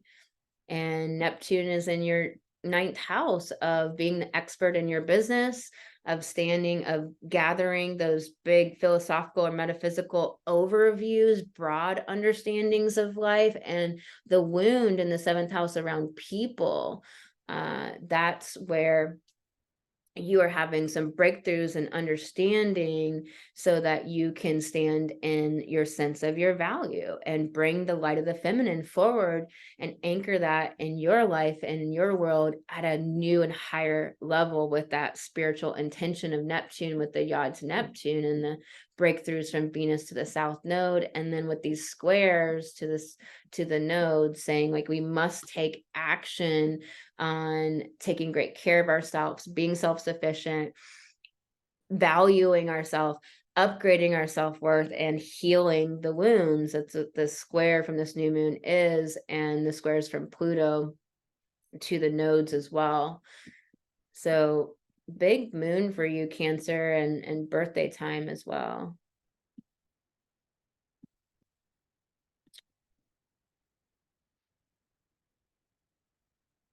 All right. Pull some cards for you. And so like shuffling these because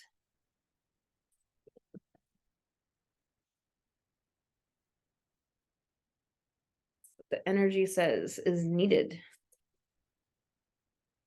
Needed.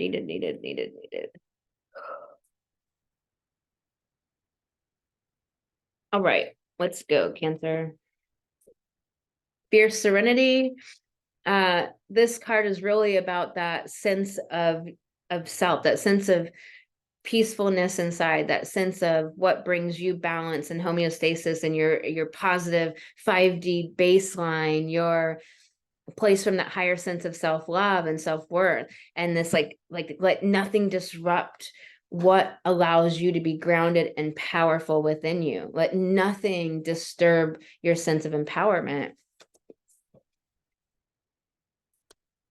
Balance came up for you, and again, remember that balance, and this is in the zeitgeist, like this is coming up for, and I just shuffled, you saw me, like this is coming up for people out in the world that I'm doing readings for. And on this reading, that these cards are coming up a lot, that this sense of balance, realize that balance is not equality and the same, and two things being equal. Balance is constant micro course corrections to maintain a position. And so it's like that baseline of your joy, your light being fed, your artist being fed, being a fully resourced woman.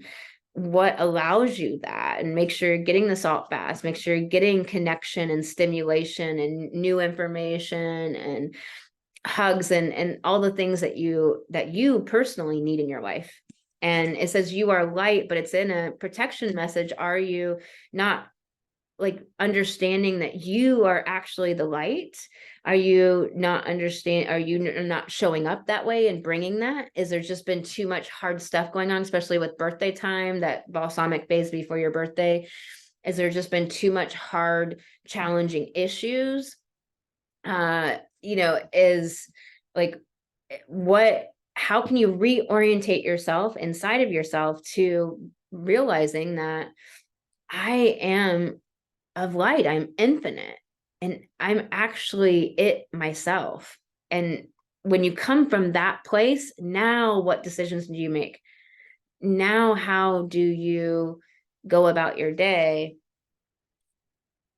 Follow through came up in a protection message. So yeah, I think that the darkness may be stopping the follow through. Again, balsamic birthday time. I've got a podcast about the balsamic birthday time on the Light Goddess podcast. The link is below and it'll have that in the title. And this balance, like feeling, like realizing you had to make micro corrections that will allow you to follow through. So it's very clear, like, make sure you are acting on your own dreams.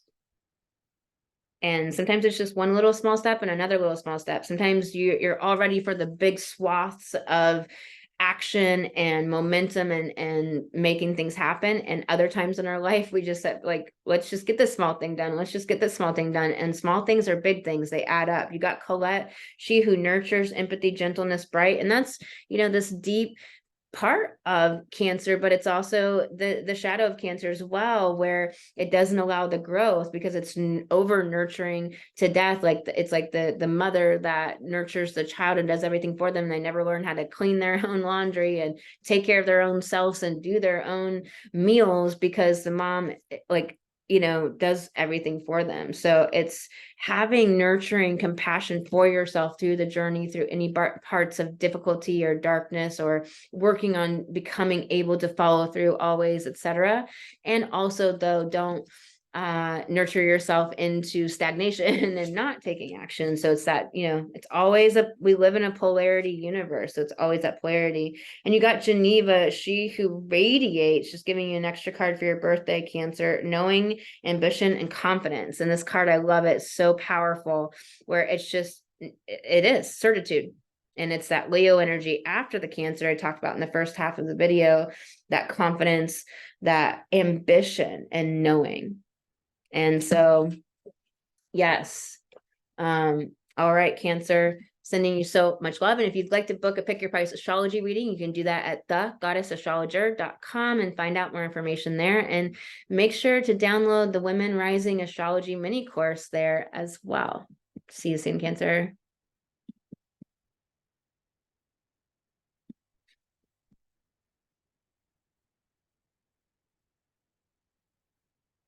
All right, Leo.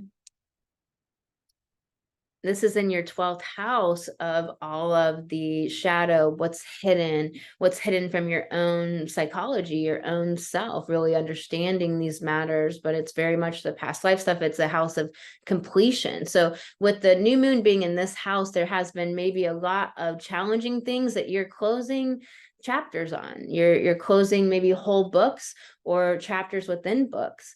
And that is a powerful place to be. And it can be really a relief and rewarding and feel amazing to finally be putting something in order in this fresh new spring about to bloom for you.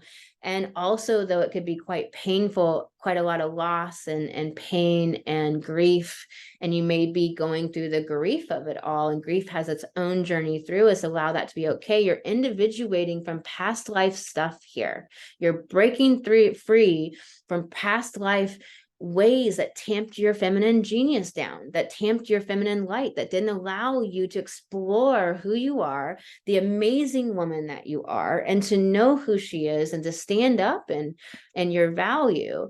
And this Uranus in the 10th house sextile, this is illuminating and showing you everywhere where this is happening, everywhere where the pockets of disempowerment are in your business, in your career, your your reputation in the world, how you're seen in the world, but that comes from how you see yourself, right?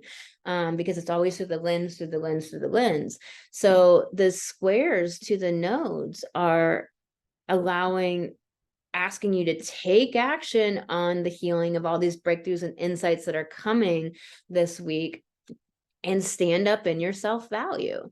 Just be very clear. And that self-value, that North Node is in your 10th house. So in your business, in the world, take up space in the world, own your place as a woman in this world, as a human in this world. Like, own your place, own your space, claim it. You have the right to exist. You have the right to be here. In past life traumas and things that have happened to you may have that subconscious like fear of even existing, or feeling like you don't even have the right to exist. And that shit's real. So many women go through that. And this Venus and Lilith and Mercury are all in that first house, and blowing up your first house of your sense of yourself and that unique sense of individuality, with this yod pointing to Neptune with the spiritual intention, bringing that through all your transformations. Let your transformations be driven not from revenge or things like that, where maybe you had a breakup and there's a very natural feeling of revenge for a short time, but from the spiritual intention, from the higher love consciousness. Let your transformations move from there. And there's the breakthroughs coming through around like who I am and the sense of self, and how you deal with opposition, and any wounds around family, what happened in your childhood, how the inner child, are you taking care of and like fiercely protective of your inner child and loving her and making sure she's fed with what she needs as well. And there's action to be taken around that. And then this yod to Venus with Neptune and Pluto around your 6th house of the day-to-day life, your lifestyle, your life force energy, feeling organized, and the self-improvement that you're doing to be able to serve the world. What are the issues and traumas and wounds and drama around all of that? And wanting you to, there just might be some clunkiness around your sense of your identity and your day-to-day life. There just might be things are not quite flowing around those areas, and that's okay. And the same for, your sense of identity and the transformation, and feeling like you don't know who you are as you're transforming, and then feeling like you know who you are, but you don't want to do any more transformational healing work because you don't want to lose that sense of who you are. It's allow all of that to be. Don't let things stop you or limit you. You got this, Leo, and let's pull some cards for you.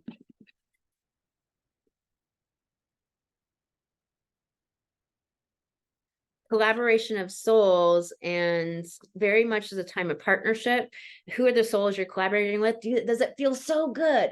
And you just vibe so much, and you just really get each other and really click, and it's just flowing. And so and it's also just urging you to make sure you are the people that you meet, that you like and you vibe with, like go into that. Meeting someone new always has all of those things where it takes time to integrate them into, like, oh, I text this person now, or oh, I have this option of like, we can go for coffee and do this. It takes time sometimes, but make sure to allow yourself to integrate people into your life and partner with people in all kinds of ways. Like, let that be nourishing and amazing. Don't overlook how amazing and nourishing it is to have people you truly vibe and connect with.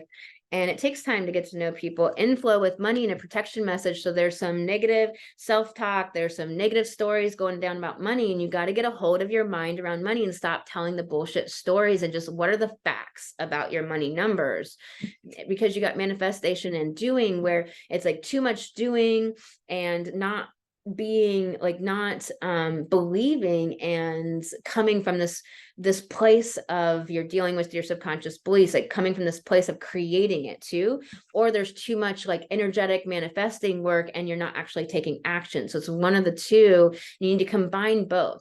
Make sure you're taking inspired action and then believing in what you're creating and being empowered around it all, and being willing to heal or go in, surgically to any area that is limiting or blocking that. And Leo, I'm going to pull you a unicorn card, and this card came up very clear, balance. So this is coming up for almost everyone. I'm shuffling the cards. Like, this is so clear. Balance is 1,000 micro course corrections. It's not static. Balance is not equality. It's not two things being equal, like quid pro quo. No, balance is where you feel in a harmony. You feel a sense of harmonics, but all the instruments are doing all different things, but you're playing together, and you got that collaboration of souls, that partnership card. So there's this real big theme for you, Leo, to start partnering. Leo is not going to be on stage in the Aquarian age unless it's serving humanity. So just realize that need to be seen, to want to be special, and all of that is a natural human need and a natural human desire. But is it in this distortion right now, and taking you into odd places, like unhealthy pride and that egocentric or narcissism type of veins, where, or like the poor me or feed me grapes syndrome, where it's not allowing your true, real soul, amazing self to shine. And what sanctuary do you need? You got the sanctuary card. What sanctuary do you need to allow for that light and all of your magic, like, to shine forward? But that balance is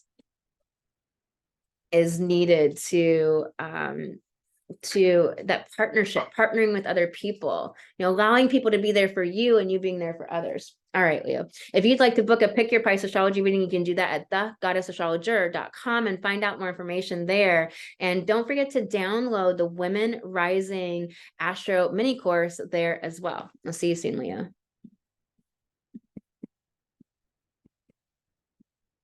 All right, Virgo, this new moon for you is in your 11th house of people, friends, audience building, and it's conjunct exact Vulcan, sextile to Uranus. All of these breakthroughs coming through. Uranus helping to break down all of the veils of where you've not been standing in your expertise, believing in yourself, or not seeing how you are an expert, or feeling like all of these kind of dramas wounding around people not seeing you as an expert or taking you seriously, or where you can step up to the next level in your business of being the expert and the leader and teaching and standing in that confidence and that power. And so the veils are coming down of maybe past life issues, maybe different woundings and stuff, because there's a lot in this new moon about shedding the wounds and really breaking free from where you stay stuck in, safe in your same old little circular, patterns and ways, in groups, in collaborations, in relationships with other people, in all the impersonal relationships and audience building, how you stay in the same places because it feels certain, if it's comfortable, it's familiar territory, and breaking free from all of that. So the spiritual intention of Neptune can pour forth to allow your feminine genius to come through in your 12th house of being, connecting spirit and imagination and dreams and beauty through the feminine light, through all of your creations, and bringing that through this Neptune in the 7th about relationships, and this yod pointing to that. So there's breakthroughs between, relationships, how you relate to everything, though, how, like, the partnerships to everything, like partnerships with people and all that, partnerships with other businesses or agencies, but partnerships with ideas, relating to life, how you relate to life, how you relate to your health, how you relate to business or aspects of your business, etc. And the wounding around that that's causing you limitations and blocks and stuck energy, and standing on stage in your life, and the wounding and traumas about being in the limelight, standing on stage, being a speaker, being a teacher, being the one who's looked at, bringing the gifts to your gifts to the world. Like, where is the wounding around that? Because that is up for you, but there's breakthroughs to that where you'll be seeing that. But you must take action in this new moon with the squares to the nodes of doing the healing any work, doing the emotional work, doing the physiological nervous system work, doing the energetic healing. And that's how you really can work with the past lives. And with this North Node of owning your self-value, but it's really in this house of your expertise in your business, your leadership, your knowledge, your broad ideas and wisdom and higher wisdom, and bringing that through, and traveling abroad and shedding ignorance, like standing in your value and self-worth, and knowing your resourcefulness and prosperity and money. And so there's action to be taken there. This Mars is helping you to get more organized, and which will help with your sense of yourself identity. And there just is a lot of clunkiness and like disjointedness between you know, healing and the past life stuff, and then like relationships with other people and that coming up, and feeling good and feeling like you can handle it. And then, you know, with standing on stage, but then like, where is the fear in the past life about it? And you know, how you think about everything, your mindset around everything, your thoughts, the sentences in your mind are where there is going to be, you know, discord, and want to pull you off track from actually doing that healing work, understanding your part in relationships, understanding what needs to go, where your feminine light has been suppressed and needs to come forward. Pulling you cards, Virgo.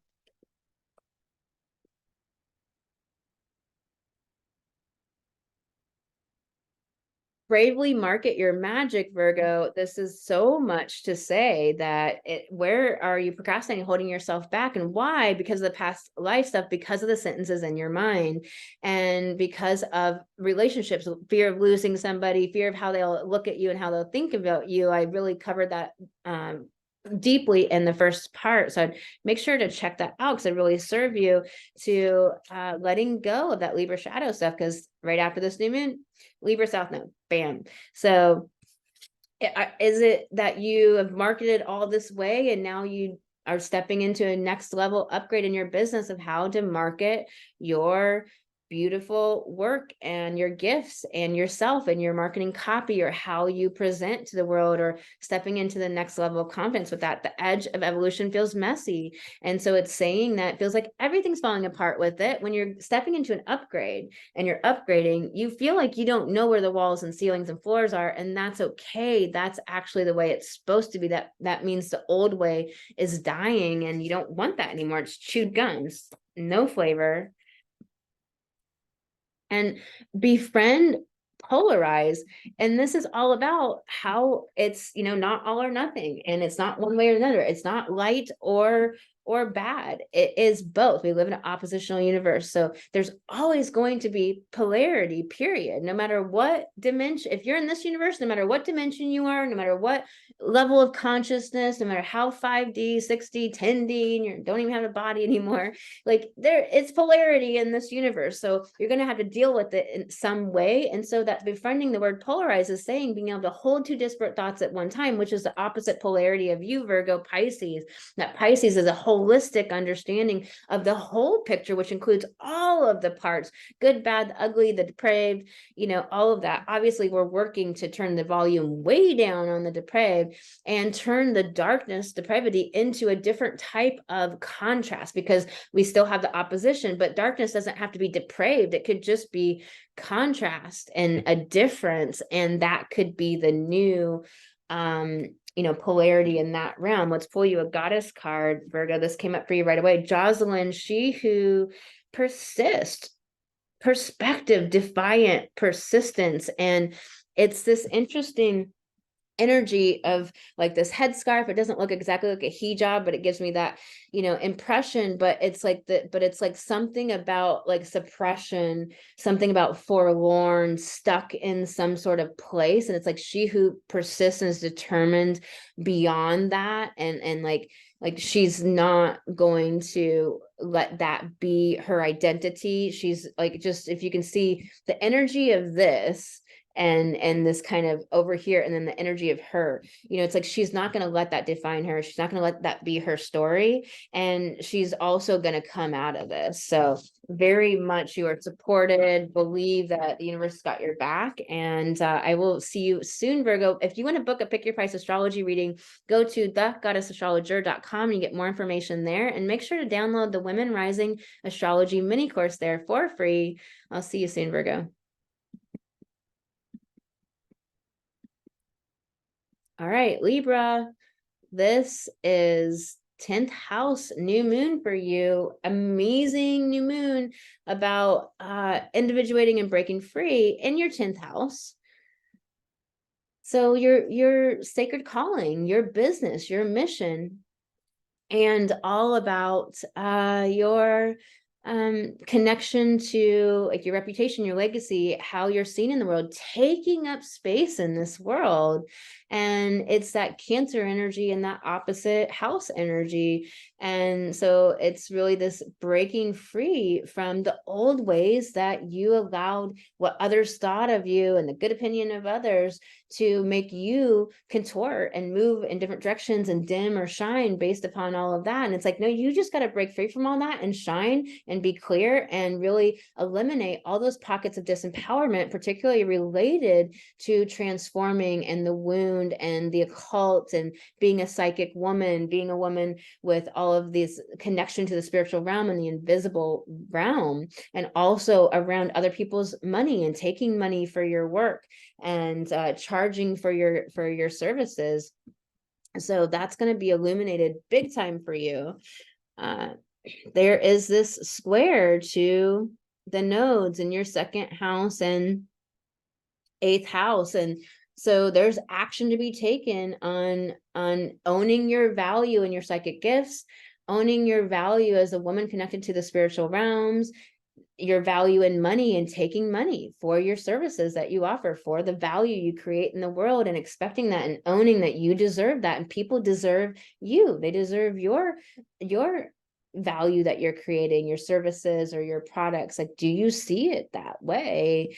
And really understanding this 2nd house with the wounds around money and your self-value and self-worth. So action is needed to be taken, but you're gonna, with all these sextiles from the 11th house of like people groups bringing your gifts to the world to the 2nd house, you're going to be seeing so much is going to be visible and obvious, and so much coming up that wasn't coming up before for you to be seen. And it's going to be clunky when it comes to the wound around family, home, what happened in childhood, or your sense of your self-identity around home and family and your emotional seascape. There, it's going to be clunky. You got to feel your emotions, make sure to feel your emotions and not think your emotions, but feel them and release them. Look for the messages within them. Make sure that your narrative of your family and home life is something that is empowering, uplifts you, is a bouncing off place rather than I have to, or a codependent type of situation.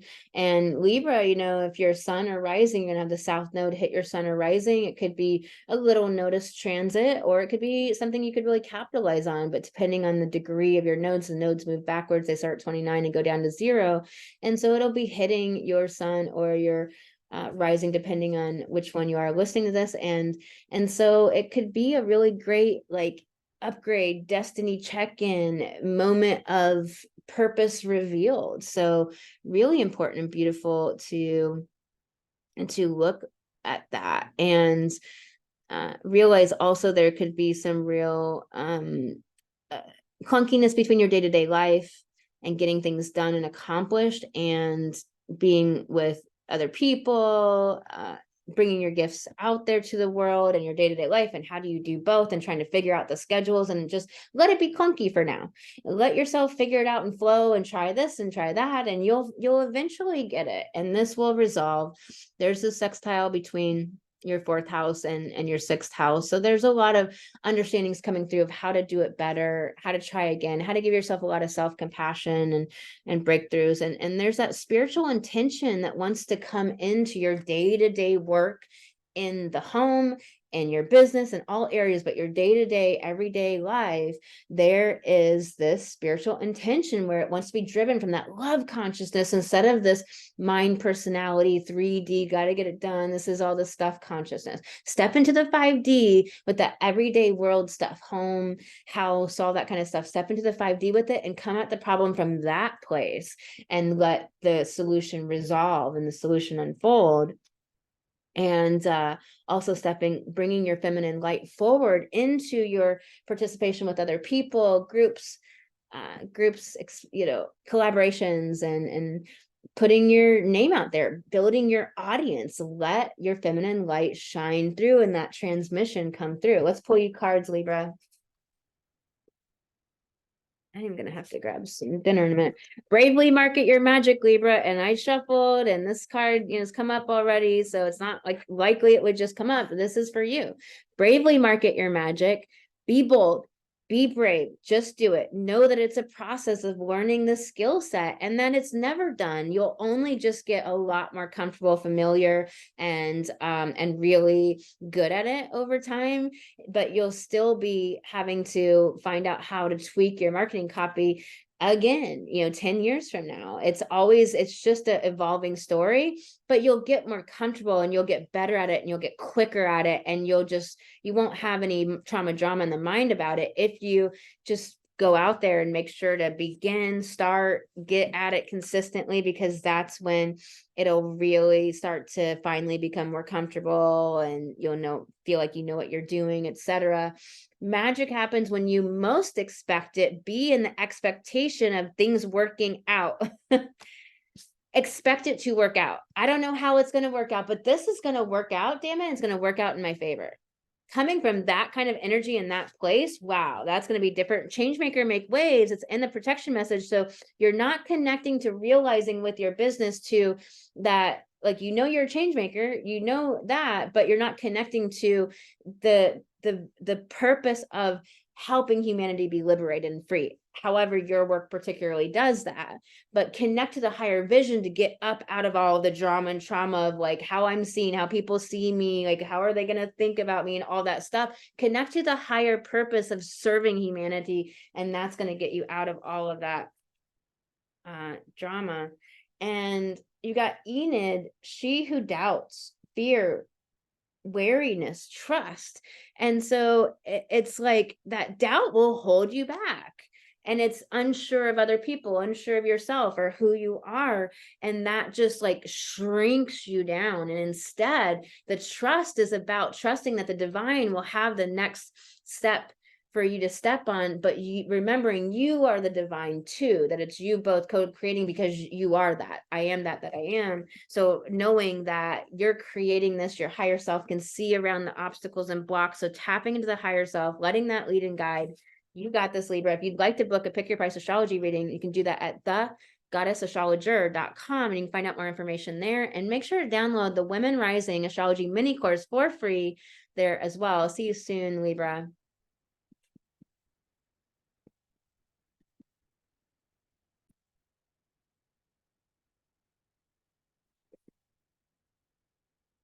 All right, Scorpio,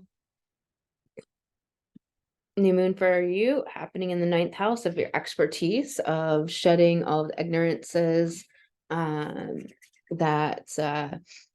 veil us to that higher wisdom, and to really broaden your horizons, that travel abroad, that greater expansion into life and the adventure. So this new moon is like asking you to break free from all the places where you stay stuck and stay safe in this area of your life. And this Uranus sextile to this is allowing you to see all the pockets of disempowerment in your relationships, all the pockets of disempowerment in the way that you relate to life, relate to your business, relate to other people, relate to money, relate to travel and expansion, and broadening your horizons, broadening your opinion about the world or your ideologies, and where you're stuck and stagnant in those places. It's wanting you to definitely allow your divine feminine light to pour forth in your business. Like, allow the light of the feminine to pour forth in your business. Where are you subservient in your business to ideas, other people's opinion, the public opinion, the way that people see you? Where are you not taking up that feminine light and that space in the world? This is so much this yod pointing to this, with this sextile between Neptune and the fifth, of where you take up space, like where you stand on stage in the world, and where you are confident in your own individual, sense of self, your individual personality and self, and like the wounding and the traumas around ideas, how people have communicated to you or treat you, or other people's ideas around like home and where you live, and this sense of wounding in your mind, like the spinning of thinking, the spinning on the same old patterns and the same old topics. And it is going to be disjointed between your business and your mindset, and like not feeling like, taking up space in the world and how people see you, and then the way you're thinking about it. It is going to be clunky of getting some alignment. It's not going to be the most flowing thing, but it is the thing you need to work through, is the sentences in your mind, and how you let that affect how you stand in the world and take up space in the world, and that like spiritual intention coming through in your unique self, your performer self, your self that stands on the stage and all the areas of your business, your life, your marketing copy, and all of that, and how you take up space there. Like there is this like dynamic between how people see you and you standing in your confident self. And so you're shoring that up, and it's not perfectly aligned and not necessarily flowing. There's also this illumination and breakthroughs coming this week around the wounds and around you standing in your feminine genius in your business, bringing that forward and letting that spiritual intention come forward in your confidence, and with children, and with your children, with romance, and these areas of really being that unique individual self, bringing your gifts to the world.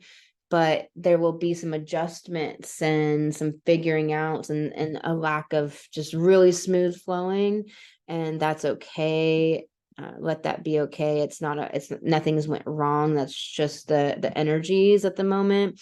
But there is this square happening to the node saying you must take action around standing in your value within relationships, and standing in your value within how you relate to things. And all very much Pluto in the third house is where the transformation needs to happen, where the deaths need to happen, of that old way of thinking, of letting your mind run the show instead of your heart, instead of your higher self, letting your mind spin out in loops and go down the same old neural pathways, like pattern interrupt. Do that mind work. That's what I do in one-to-one coaching and with group coaching. And you are welcome to book a free discovery call, a goddess call on my website, if you're interested in applying for one-to-one coaching, where you will learn how to manage all of that, and it will be the most empowering work of your life. I promise you.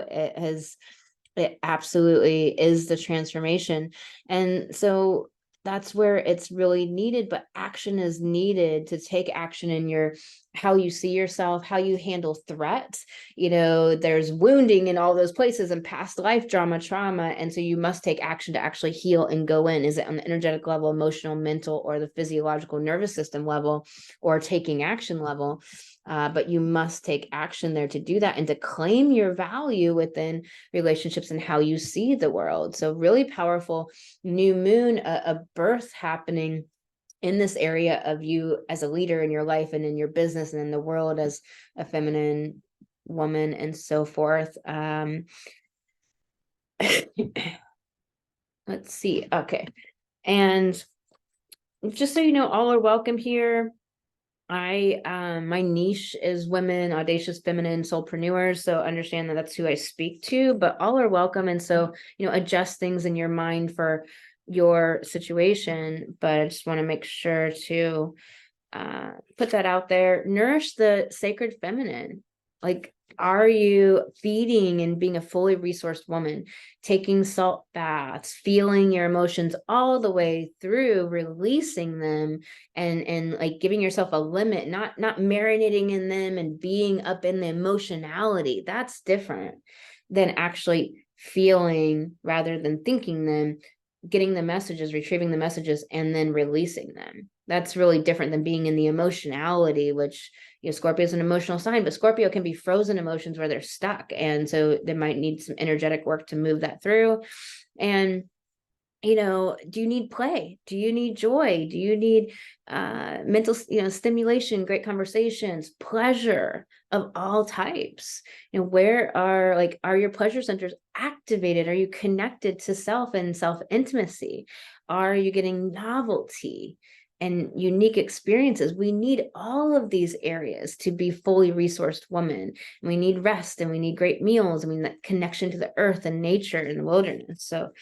And we need stillness. We need silence and meditation to quiet the mind. And we're going to have the Uranus moving into Gemini in 2026. So it's not that far off. We want to get our meditation practice dialed in now. I'll tell you, I had mine dialed in and I don't now. And I am like working on this, because I am not going into Uranus and Gemini without a meditation practice. I'll tell you what. What's your honest truth in a protection message? And it's saying that you're not being real about something, you're avoiding, you're in aversion, you're not telling the truth. It's not that you owe somebody the truth, but be truthful to yourself, be real to yourself, because you can't address it, you can't heal it, you can't work with it, you can't transform it, which is all Scorpio. So if you don't get real with you, I had a couple of card readings the other day where these people are just like talking, like anything I said, they're going off on a tangent about it, but like there was no single directional line of who they were. That was always just anything and being a chameleon and chat. Like it was just like, and there wasn't really nefariousness in them. I read energy, it's like wasn't like maliciousness, but it was just almost like a confusion about who the hell they were themselves. Like they didn't even know. And like I think partially excitement, and it's just like they're just all over the place. And it's like, be real with you, have a sense of a baseline of who the fuck you are. You don't owe anybody else the truth, but you owe you the truth of being real about it. Because if you're not real about it, then you can't deal with it. And that's a nice way to avoid healing. And there's healing all over this new moon, but there's breakthroughs in this new moon, and there's illuminations, and there's really seeing through all the places where you felt disempowered before. And there's this rise card in the protection message. There's something here about like needing to nourish and feed your light, feed your artist, feed your soul, feed your joy, be a fully resourced woman in a protection message. And not, I mean, an upright card, but then like, where's the honest truth about being real? Are you spiritually bypassing and just trying to do this positive thinking thing? When I talk about stepping into 5D, which I have a podcast about that, and the link is below for the podcast, I'm not talking about spiritual bypassing where you're like, oh, let's do positive thinking and all that. It's like, no, you have to be real about the shit that's coming up. And with Scorpio, like, you're at once like all about the darkness, but also really have an aversion to it both. You want the transformation, but you also resist it. And, there's the shadow of the all or nothing of the Scorpio. And so it's like, get real, because that's the only way you can rise. But there's something also about like you maybe being okay with not rising. And so that's something like, you want to kind of do some self-inquiry around, a little journaling, maybe some self-Reiki session. I do Reiki if you are wanting to book a session. And it's like, it can really help. Possibility, that possibility land, like believing in the possibility, like all of the colors, believing in the magic, and realizing that is the actual truth. There's so many things coming at us from so many angles to fear. And then within our own self, our own mind, the same old neural pathways, the emotions unfelt, or just trying to get everything done, or just normal life, or just having a dip and a low, or your period, or this or that. And it's like, believe in the possibility, step into 5D, step out of that 3D, and then handle all the issues from that 5D place. All right. All right, Scorpio, if you'd like to book a pick your price astrology reading, you can do that at thegoddessastrologer.com, and you can get more information there. And make sure to download the Women Rising Astro mini course for free there as well. I'll see you soon, Scorpio. All right, Sag, coming to you. This 8th house new moon for you, Cancer 8th house new moon, Sag, and it's this breaking free from where you are holding on to the sense of security that isn't serving you anymore. It's dimming your light. It's keeping you from that feminine light shining, this yod to Venus, keeping you from that spiritual intention and your emotional seascape that's driving everything. That's the desire comes from, the spiritual intention is driving the desire, and from in who you see yourself as, and standing in that expert self in the world, and your expertise as a world, and a feminine leader in the world, that Venus, where you're subservient to how others think, or old wound issues there, that you're breaking free from, like, where you feel like you want to be safe. And so you go into the dimensions, you go into spiritual realms, you go play spiritually, or you go try to like merge with other people, or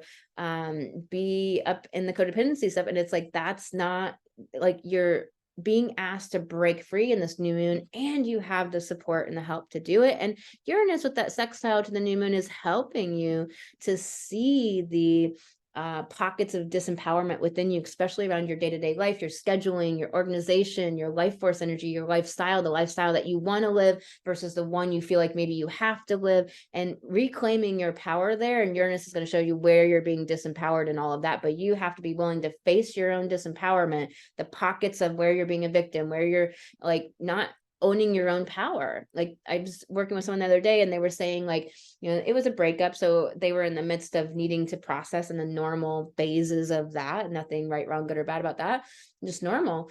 But however, if they were to stay in this place where they're like, oh, well, they got me doing this, just that sentence alone in the mind, they got me doing this. No one gets you doing this. You make choices, own your choice, own your power. And that's that Uranus is going to show you in your day-to-day life and your schedules. If you wouldn't re-choose it again, then get it out of your life. And the stuff that you feel like you want, but maybe it's been feeling like a burden, re-choose it again, and come from a new orientation of like, I do want this in my life. My rabbits have been a challenge sometimes in my life, and I've had to re-choose them many times to be like, no, I want them in my life. I'm going to come at this from a completely different empowered place within myself. And that moon has these squares to the node of all of the past life wounds and traumas and healings. It's coming up, it's breaking through the surface to allow yourself to heal it. So that's good, but there's action needed to look at it, to be willing to see it, and to go in and to do the healing work, emotional, energetic, mental, and physiological, physical. So that's nervous system stuff too. And this north node in the 6th house of owning your value in your day-to-day life, own your empowerment, own your choice, own your vision for your life, own that you have control of your schedule. A lot of people get into family and kids and all these things because like society told them that that's what you're supposed to do, and then they don't really want that life, or they don't really want monogamy, or this isn't what they really want. And it's like, you have to take your power back and say, no, I actually can move things out of my life that I don't want. And you have to realize that society might say that that's fucked up, but maybe you want the other parent to take care of the kids, and you want to be more of the peripheral parent, or maybe you want a different kind of life. Like, you can create any kind of life you want, and it's all okay. But there's definitely this importance of the spiritual intention coming from the home, coming from your foundation and your roots and your sense of your self-identification. That's so important. There's a yod pointing to this in this new moon. And so saying from the like wounding in like the past life trauma, and your sense of your feminine light, and your sense of your expertise in the world, and coming from that feminine genius in the world, and but it needs to have that spiritual intent in your foundation, in your base, and in your self-identification, like oriented inside yourself from the soul's perspective, from the love consciousness perspective, or it's not going to go down well. And this yod to Venus with this Pluto in the 2nd house around money, prosperity, your self-value, your self-worth, like you'll see the breakthroughs, but you must take action, and it'll be clunky of claiming your expertise and then dealing with the wounds around your self-value. And it'll be clunky around claiming your expertise and coming from that love consciousness in your self-identity.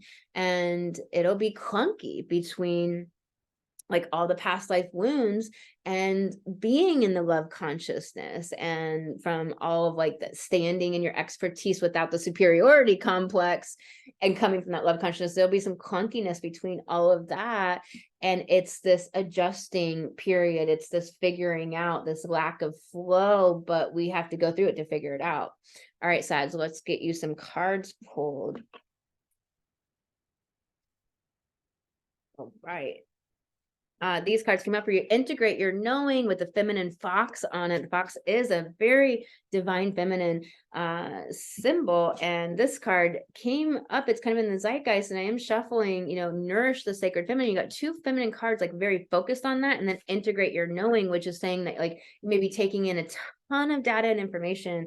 You may be doing all of these healing modalities and stuff, but are you applicationally applying it to your life? Are you just taking in information and not applying it? Knowledge is different from doing, and from doing it in your life, from experience, from application. So take that knowledge and make it applicational in your life. Integrate everything into your life. If you can't do all the things, you're gonna have to let some things go. And what are the most important things that mean the most to you? Nourish the sacred feminine. Are you a fully resourced woman? Because we need stillness as a woman and meditation. I'll tell you, you're not going to go into this Uranus Gemini without a meditation practice coming in 2026. And it takes some time to establish a fucking habit and pattern, right? I mean, I can establish one for 6 months and then off the rails it goes. And so it's like, use these 2 years to establish your stillness practice for yourself. Also, we need stimulation, and we need novelty, and we need play and pleasure and fun. So make sure you're getting that connection and all of those areas. We need all of those areas to be fed, for our sacred feminine to be fed, for that feminine genius to feel like it has a nourishing soil from which to bloom from. And those changes are happening for you, but changes can feel like everything's falling apart or things are coming undone. And realize that actually this is a metamorphosis, and it will be a butterfly on the other side. But to be that is the painful walls of your own body becoming something completely different, and you don't know what the hell is going on. And I mean, like, that's gotta, I mean, I guess it's normal for the butterfly, but that's gotta be strange. It's, and probably painful. I mean, I don't know. It'd be kind of interesting. Have any, like, I wonder if Dolores Canyon has channeled any people that have been butterflies and gone through that experience. That'd be fucking fascinating. I don't know that she's ever brought through that. You got support. So make sure you reach out for support, ask for it. It doesn't mean you're weak. You have to realize so many people are narrating, getting help in their mind in a fucked up way. That is the fucked up narrative from the depraved people. No, we are community, tribal humans. We need people, we need community. We are a resource to each other. Be a resource, barter your skills, work together with other people. Make sure that you're asking for support and giving support, being that support, and also not in the codependent ways. What else does the unicorn say? But you have to be willing to receive it. And sometimes it is energetic work that you might have to do for 12 fucking months before that block from past lives finally melt, of allowing you to receive somebody's love, because it's so deep and there's so many thousands of past lives that it's connected to. So realize you got polarity. Understand that we are holding the depraved world and the light in the 5D world. We are holding too many disparate things in mind simultaneously, that it's a polarity universe. So we're going to have that contrast always. And I find you got to integrate your knowing on the front end. So it seems like maybe you've like had an awakening and found out more stuff about the depraved world, or found out more stuff about what's going on in the real reality. And that does integrate, and also work to integrate it. Realize that that will eventually like become a holistic picture.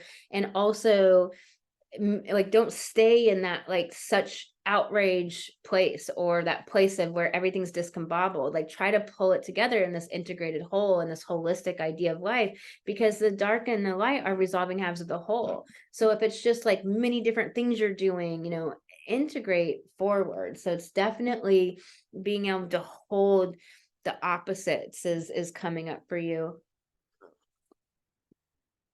Integration is coming up really big for you in this. So you got this, Sag. If you'd like to book a pick your price astrology reading with me, you can do that at thegoddessastrologer.com, and you can find out more information there. And make sure to download the Women Rising Astro Astrology mini course for free there as well. I'll see you soon, Sag.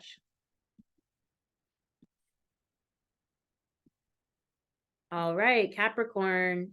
This new moon is happening for you in your 7th house, all about relating. And it's also about completions and celebrations, the 7th house. So there's some sort of like the fact that this is a new moon, it's like very much about this completion, this ending of an old cycle, either a book or chapters, and also about the celebration of this new beginning. And yet also the darkness or the challenge can be there with endings.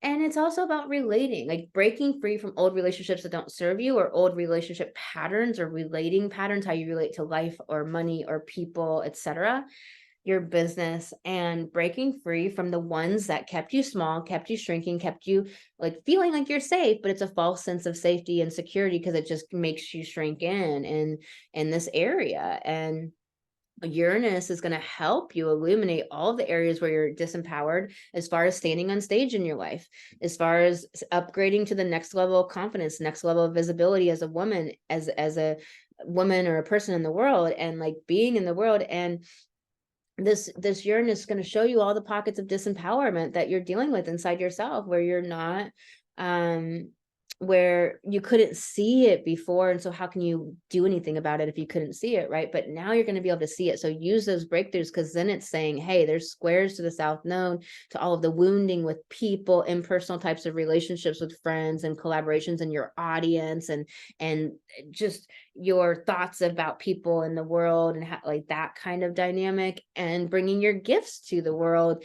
You have to take action on healing the wounds standing in the way of that, or seeing through the lens of your wounds. You have to take action on it, and action on claiming your value in the world, your confidence, your value with your children, or as a parent and mother, your value in your romances in life, and your value as your confident, strong, individual self, individuated self. And you have this Neptune in the 3rd house of the mind, the way you think, all the sentences in your mind. It needs to come from spiritual intent. It needs to come from the love consciousness, all those sentences in your mind. And so if they aren't, you got to change those default patterns, those default thought patterns. Say, no, I'm not going to do that anymore. And when you move the mind 100 times, finally it'll get sick of it, and it'll be like, okay, I'll move over here to this thought now. And you can use pattern interrupts. And these are techniques I teach in my one-to-one coaching and in my group coaching that help you to shorten that process, and basically hack that process. And so there is this real need to make sure that you are doing the mind management work. All humans need to manage their mind, and we are so much more the disempowered when we don't. We clean off our kitchen counters more than we manage our own brain. If you don't know what managing your brain means, it means pen to paper brain management work. And I teach a very specific tool that illuminates, like, wow, you never before seen things like this, and it will help you so much in your life, I'm telling you. And Venus is in the 8th house, and it's the feminine light in that house of being connected to the all that is, being connected to the spiritual invisible realms, to your gifts as a woman, your psychic gifts, to the occult, to your other people's resources, their money, and you having services of value that you're selling that you get paid for. Like, shine your feminine light and own your value, and own that they deserve to have your services. They deserve to have the coach or the healer or the whatever that you are and offer. And are you coming from that perspective? And this Pluto in your 1st house of your identity, and the fact that, this is how you see yourself. This is how you handle threat. This is, and there's the trauma drama here, and there's a clunkiness between how you see yourself and, standing in your feminine light around your gifts, and in your power around money, and allowing the transformation to take place. And, it's the transformation versus how you see yourself. You're going to have to let your ego die. You're going to have to let the version of yourself and how you see yourself die away, so it can be purified and a new transformation can come about. And there is this like tug of war there, and this adjusting to this new sense of yourself, and these breakthroughs coming here, and this clunkiness between like your friendships and your audience and all the thoughts in your head and the way you're thinking about it, all adjusting how you're thinking, and then how that changes things in the outside world, and that constant kind of like adjustment, course correction, and also between, connecting to your gifts, standing in your power, releasing all the anger and rage. There's going to be some adjustments and some lack of flow, but you just keep moving through that. So it's a powerful new, birth canal we're going through here. Let's pull some cards for you, Capricorn. You got this card that wanted to come out right away, and it is integrate your knowing. And I'm just going to shuffle again.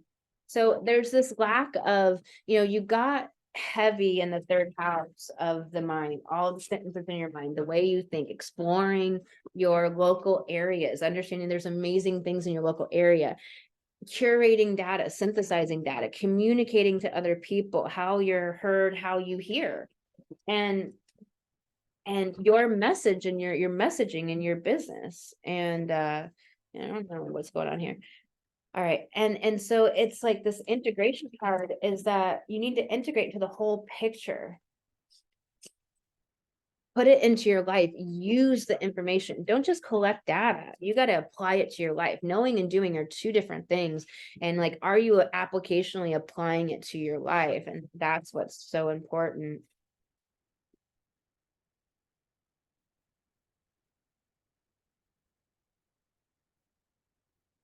All right.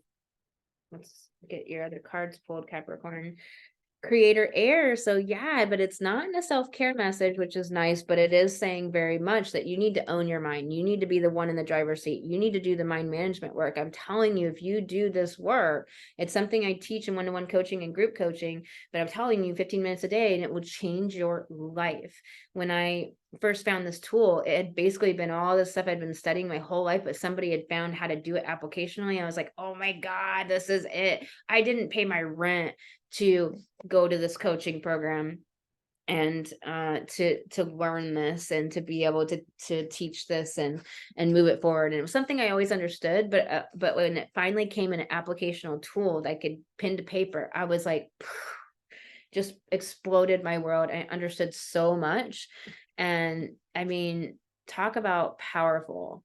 It changed my life. And I'm telling you, manage your mind. Know what the hell your mind is actually saying, pen to paper. You can't do this in your head. You might think you know what your mind is saying in your head. Trust me, you don't. You don't. It's really different when you get it down on paper. So there's a big ask for you to manage your mind. Fill your cup up with sacred giggles. It's like your mind is not thinking in the positive. It's too much like fear structure. I need to feel safe. I want to control everything. And you need to have the laughs, the freedom, the flow. Like, laugh. Watch movies that make you laugh. Think about old things, like, funny things. I had this amazing laugh the other day. It was so big and so long. It was so great. It just lifted me out of things and into a higher frequency. And it was just hilarious. And it's just like, find people that make you laugh, comedians, follow them on TikTok, like do things where you can find a way, and maybe do that thing where it's that fake laughing until you're finally laughing at how ridiculous you feel for fake laughing. But it's like getting out of the curmudgeonly type of places. Change maker, make waves. It's like you're a change maker, but you don't think so, or you're doubting yourself, or you don't see the pathway to it. So let's pull you a goddess card. The goddess cards are often very subconscious cards. She who nurtures Colette. So there's no self-compassion. It's all being hard on yourself, muscling through it. You just got to do it. I have to do that. And it's like, there's no self-compassion. Where's the self-compassion along this journey? That's what's needed. Make sure that's in there, Cap. I'm going to pull you one more card. You got this card again. Okay, so this is a big fucking message. Manage your mind and have self-compassion, stop judging yourself, and be gentle and nourishing with your own self, goddess. You got to do that. All right. Such a clear message. If you don't understand that clarity that came through, I don't know what to say. All right, Cap. So if you'd like to book a pick your price astrology reading, you can do that with me at thegoddessastrologer.com. And you can get more information there, and make sure to download the Women Rising Astrology mini course for free over there. See you soon, Cap. All right, Aquarius, Pluto in your 12th house, the wounds, the past life stuff coming up. Time to shift and heal it, because there's a square to the south node in your 10th around your sacred calling and taking up real estate in this world. You know, your reputation. I'm not saying care about your reputation, but how you're seen in the world, which is about how you see yourself within yourself, like how you see the world seeing you. It's all inside of you. And so this new moon in your 6th house of the day-to-day life, your lifestyle, your self-improvement, your honing yourself to be able to serve the world. And so there's this rebirth here, and also this breaking free with Vulcan conjunct exact from a lifestyle that you didn't choose, or maybe you just like everything, you know, you kind of followed the program, or you did the things in life, or thought you got to do the kids or this or that. And now you got a life, and it's like, I'm in a lifestyle I really don't like. And it's like, I don't really want these things in my life. If you wouldn't choose it again, get it out. And the things you would choose again, re-choose them and come from a different orientation of like, no, I want this in my life. And I'm not going to think about this as a burden anymore. I'm going to choose this. And there's a rebirth here to stop being disempowered anymore with your scheduling, with what's in your lifestyle, that you get to choose your lifestyle. Get things out that you don't want out. If you're doing have tos, that is not true. That is a false idea in your head. And Chiron is in your 3rd house saying, yes, stop telling yourself bullshit stories. You do have a choice. So how do you come at it from an empowered place? And Uranus is here in your 4th house, illuminating with these sextiles all of these places where you've allowed yourself to be disempowered because of the family dynamic, the home dynamic, because your emotions, letting your emotions puppet you around, not realizing that your thoughts create those emotions. So you are going to be seeing all of this. It's going to be illuminated for you, which will really help, because if you don't see it, how can you change it? So you're going to be able to see it so that you can actually heal these pockets of disempowerment within you and step into greater empowerment. Neptune is in your 2nd house of money, self-worth. And so it's saying like, come from a spiritual intent with that self-worth, and make sure that you are coming from love consciousness in your self-worth, not whether society or, you know, the Hollywood makeup, if you look good, all these types of like value based off your body bullshit. Like, is your self-worth from love consciousness, from spirit and soul, from deep within you? And this Venus, like owning your feminine power and your feminine light within relationships, coming from that place within relationships, and coming from that place and owning your feminine light and power within how you relate to life, how you relate to this. There's a lot of victimhood I'm seeing here. And so it's like understanding that the victim is just a victim. It's not right, wrong, good or bad, but you have to be willing to look at where you're being a victim to change it and shift it, because there's no white horse coming in.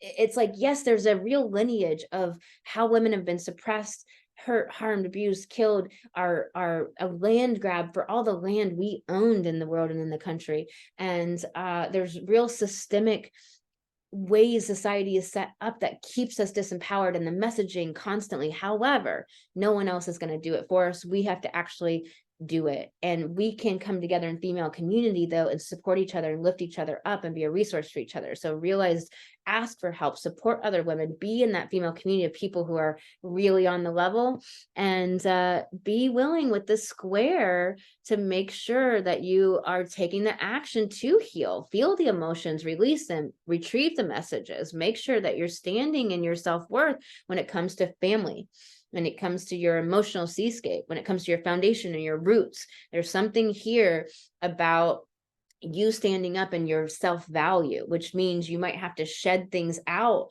or have be real about your understanding of it, the lens you're seeing through. All right, Aquarius, let's get some cards pulled for you. Cozy up to risk. So that may be the risk of actually going in and doing the inner work, looking at the disempowerment and the victimhood, being real with it. I had a client where she was like, this is the hardest thing I ever had to do, is to like look at myself as a victim, because society shuns that so much. Society victim shames and blames so much that, like, why would you want to look at yourself as a victim? But here's the thing, it's not looking at yourself as a victim, it's looking at the victimhood within yourself that is not really the true you, that you can heal. And it's saying, take risks, like be bold. What are you wanting to do and not doing, Aquarius? And let's get some more information for you. This gratitude, again, coming back into that 5D, into the heart. Gratitude, again, like when you don't really feel it, that's not going to help than trying to do it. Appreciation is sometimes easier to grab a hold of than gratitude. So see if that's possible. Like all the things you love, like go on a rampage of love. Like I love this and I love that and I appreciate this and this is so amazing in my life. And see if you, like, even if it's just a bird or your guides talking to you, or your favorite shirt, or your sheets feeling so comfortable, and your blankets feeling so comfortable at night and having a great bed, or just a good cup of tea, or whatever it is for you. And like seeing if you can get into that frame of mind, because as an Aquarius, the mind likes to take control, and we have to let our higher selves be in charge rather than our mind. Lead your metamorphosis, lead the change. And so it's saying that it's like, take the risk to want to heal and to look at this stuff. Make sure you're coming at it from the 5th dimension, where you can step into that 5th dimension to resolve these problems and look at it from this. And it's, like doing the chanting, doing the things that get you into that higher vibration, connect you to love consciousness, nature, salt baths, little animals, maybe it's poetry or painting or dancing or singing or chanting or meditation circles or being with other women, connection, whatever it is for you that reconnects you to that love consciousness. And then lead your change, lead your metamorphosis, your transformation into the butterfly, into the future self version of yourself that you want to be. You lead the change, because it's not going to just happen. So many people, spirit in the spiritual ethers, are like waiting for the change to happen to them. You have to actually create it. But it's kind of a deep rabbit hole. Actually, it's a pretty deep topic, because there's a lot of threads there. Intuition, make sure you're following your intuition first. Like I said, the mind with the Aquarius, it's just like wanting to overthink it, and you've got to let there be no mind in between your intuition and your action. The mind has its place, but it's not in coming up with the plan, and it's not in what you should do. It's basically in synthesizing data, transmitting data, receiving, understanding, processing, integrating, letting the conscious mind understand what the hell the story is all going on. The intuition's already knows, and the soul and your higher self's already on it and got it. But it's like, we got to get our conscious mind to be able to have the conscious understanding of it too. And it's a lot to become beings that are personality, soul merge. It's a fucking hell of a journey we got here. Let me pull you one more unicorn card. Awareness, yeah, big time. The intuition card and the awareness card. That it's like too much in the mind, where it's like you lose the awareness and all of that psychic data coming in, where you're getting the answers and information all of the time. Like I just had a recent upgrade where I'm just realizing the psychic data I was getting, that I was thinking was my mind, but it was actually psychic data, and my mind would grab a hold of it and then chew on it. But I was like, oh, that's what that is. And so that awareness is going to really be important to help you. All right, Aquarius, sending you so much love. And if you'd like to book a pick your price astrology reading, you can do that at thegoddessastrologer.com, and you can get some more information about it there too. And make sure to download my free Women Rising astrology mini course over there as well. I'll see you soon, Aquarius.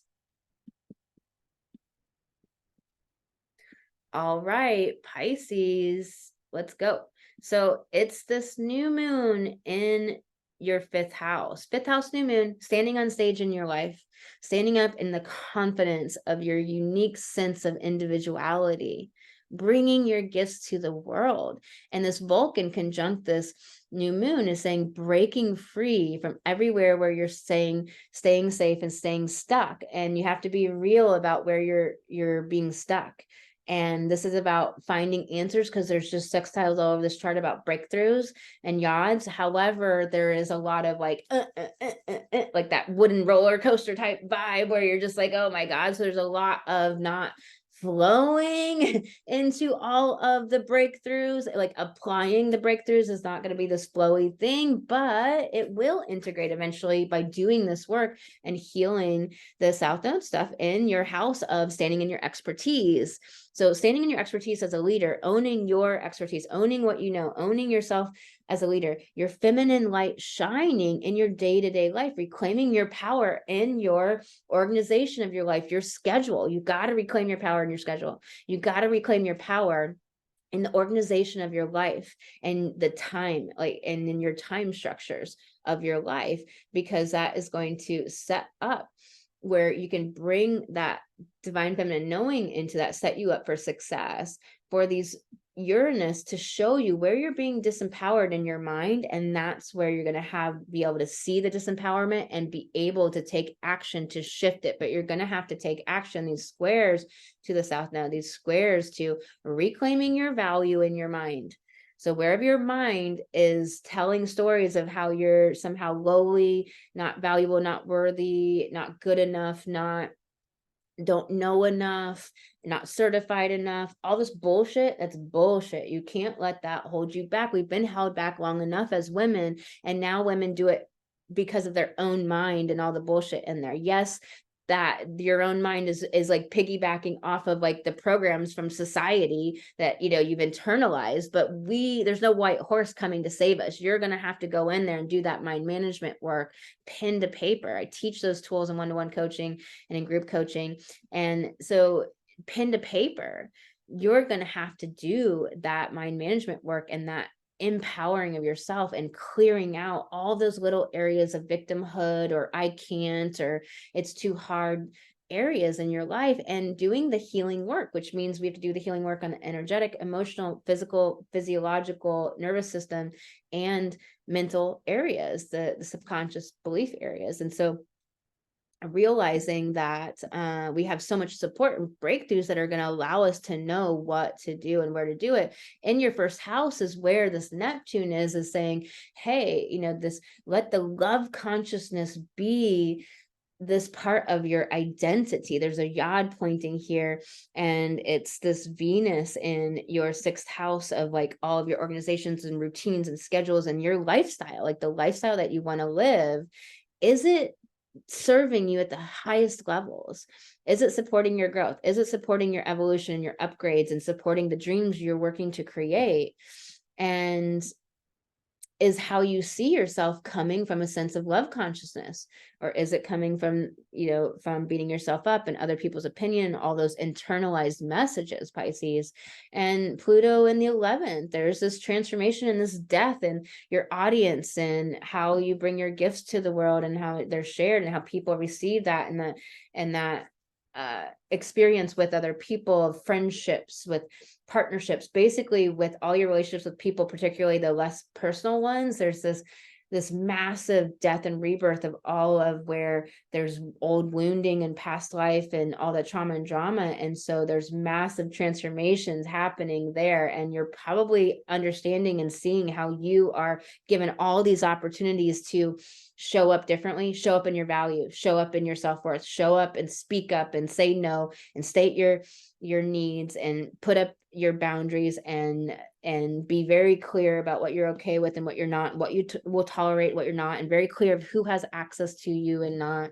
And your value starts in your mind, that you have to work with the sentences in your brain and understand they are not truths. Are you thinking they are? You know, there's a difference between facts and all the sentences in your mind that have things to think about those facts. So there's this, you know, real beautiful thing happening for you with this new moon. This is an incredibly powerful reading and massive opportunity here to really transform. This new moon is a hard one.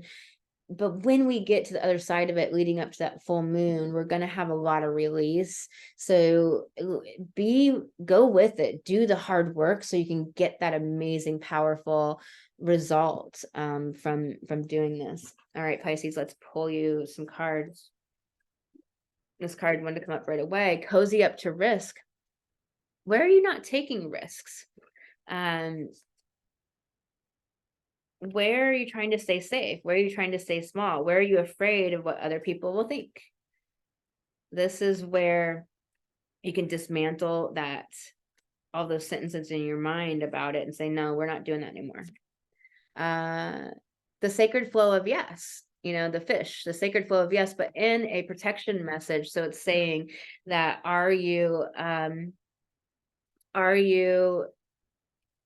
saying yes to the divine, your higher self? Are you flowing with the opportunities that want to come in? So it's like I'm getting this message about like there's opportunities that flow in, the sacred flow of yes, of being in just like of going with it, obviously not with things that don't feel good, but with the things that are going to upgrade you. This risk is about the upgrades and where you're trying to stay safe.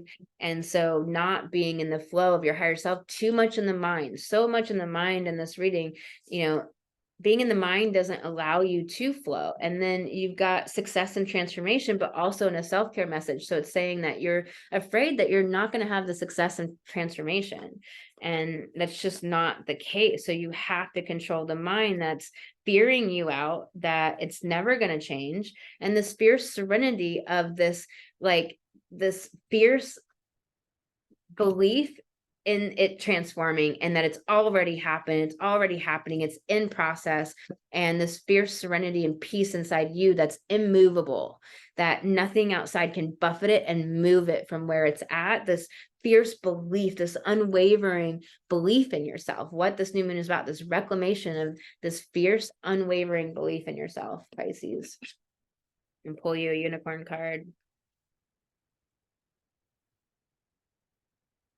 So a lot about the mind, and are you managing your mind? You can't do it in your head.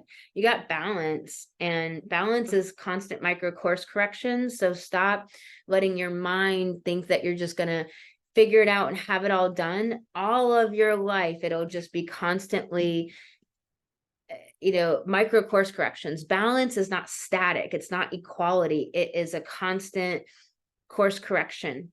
And you're constantly moving the steering wheel to stay in the lane. You move the steering wheel in your car when you drive all the time, but it's so autopiloted for you, you don't even notice all the constant little ways you're shifting the wheel. But it's not just the wheels here, it's here, but you don't notice it anymore. So it doesn't feel like effort or work. And that's the thing, is that realize that you're trying to be better, trying to improve yourself, wanting to have the understanding and know the direction and the purpose and how it's all going to go, and being always channeling, always on, always like really solid. It's going to be these constant micro corrections to be in balance, to be in this basic baseline homeostasis. Let's see what the unicorns want to say. These cards aren't really wanting to pull out. Partnership's been coming up really big in general this week. And so it's saying like the partnership is what's really going to be important. So the way this partnership card is saying is that wherever there's a vibe match, fucking go in and go with it. So look for where there is the partnerships that want to happen, whether it's with people or objects, or the energy of objects, the energy of opportunities, business, situations flowing in. So look for that partnership energy. Like you can almost see how one horse could kind of be the energy and one horse could be the tangible.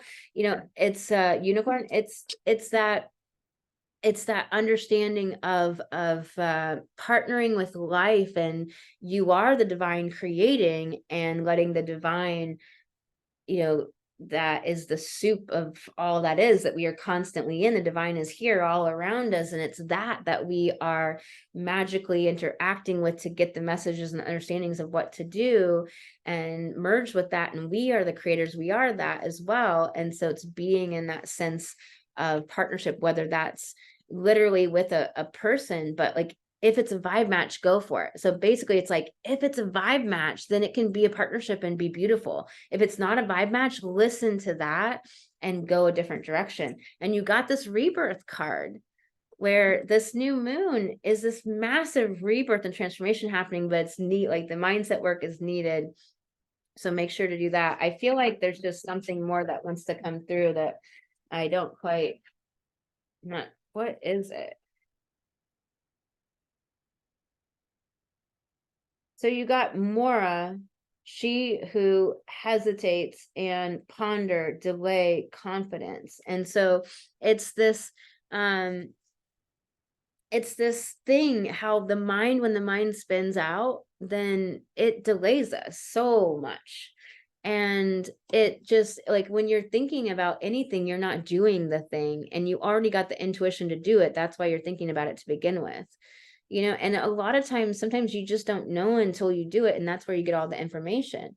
But there's this confidence. And so where is, it's like, that's what it is. It's something about this lack of confidence with the vision and what you're creating, and that it will all be. What does spirit want us to know about believing in the future? That the springtime, that rebirth card, you got this primavera, she who begins, launch, actualize, potential. So it's absolutely saying that this is this launch. And of course we have to take the action, right?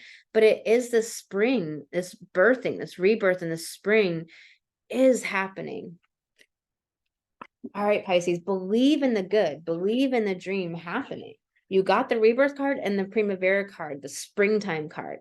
Like the springtime is, the summer is guaranteed. So springtime gets the storms and the rain that rains all the flowers down that just bloomed, but the summer is guaranteed. It's coming. So, all right, Pisces, sending you so much love. And if you'd like to book a pick your price astrology reading, you can do that at thegoddessastrologer.com, and you can find out more information about it there. And make sure to download the free Women Rising Astrology mini course there as well. I'm sending you all so much love, and I'll see you on the next alchemical initiations or full moon video. Sending you lots of love.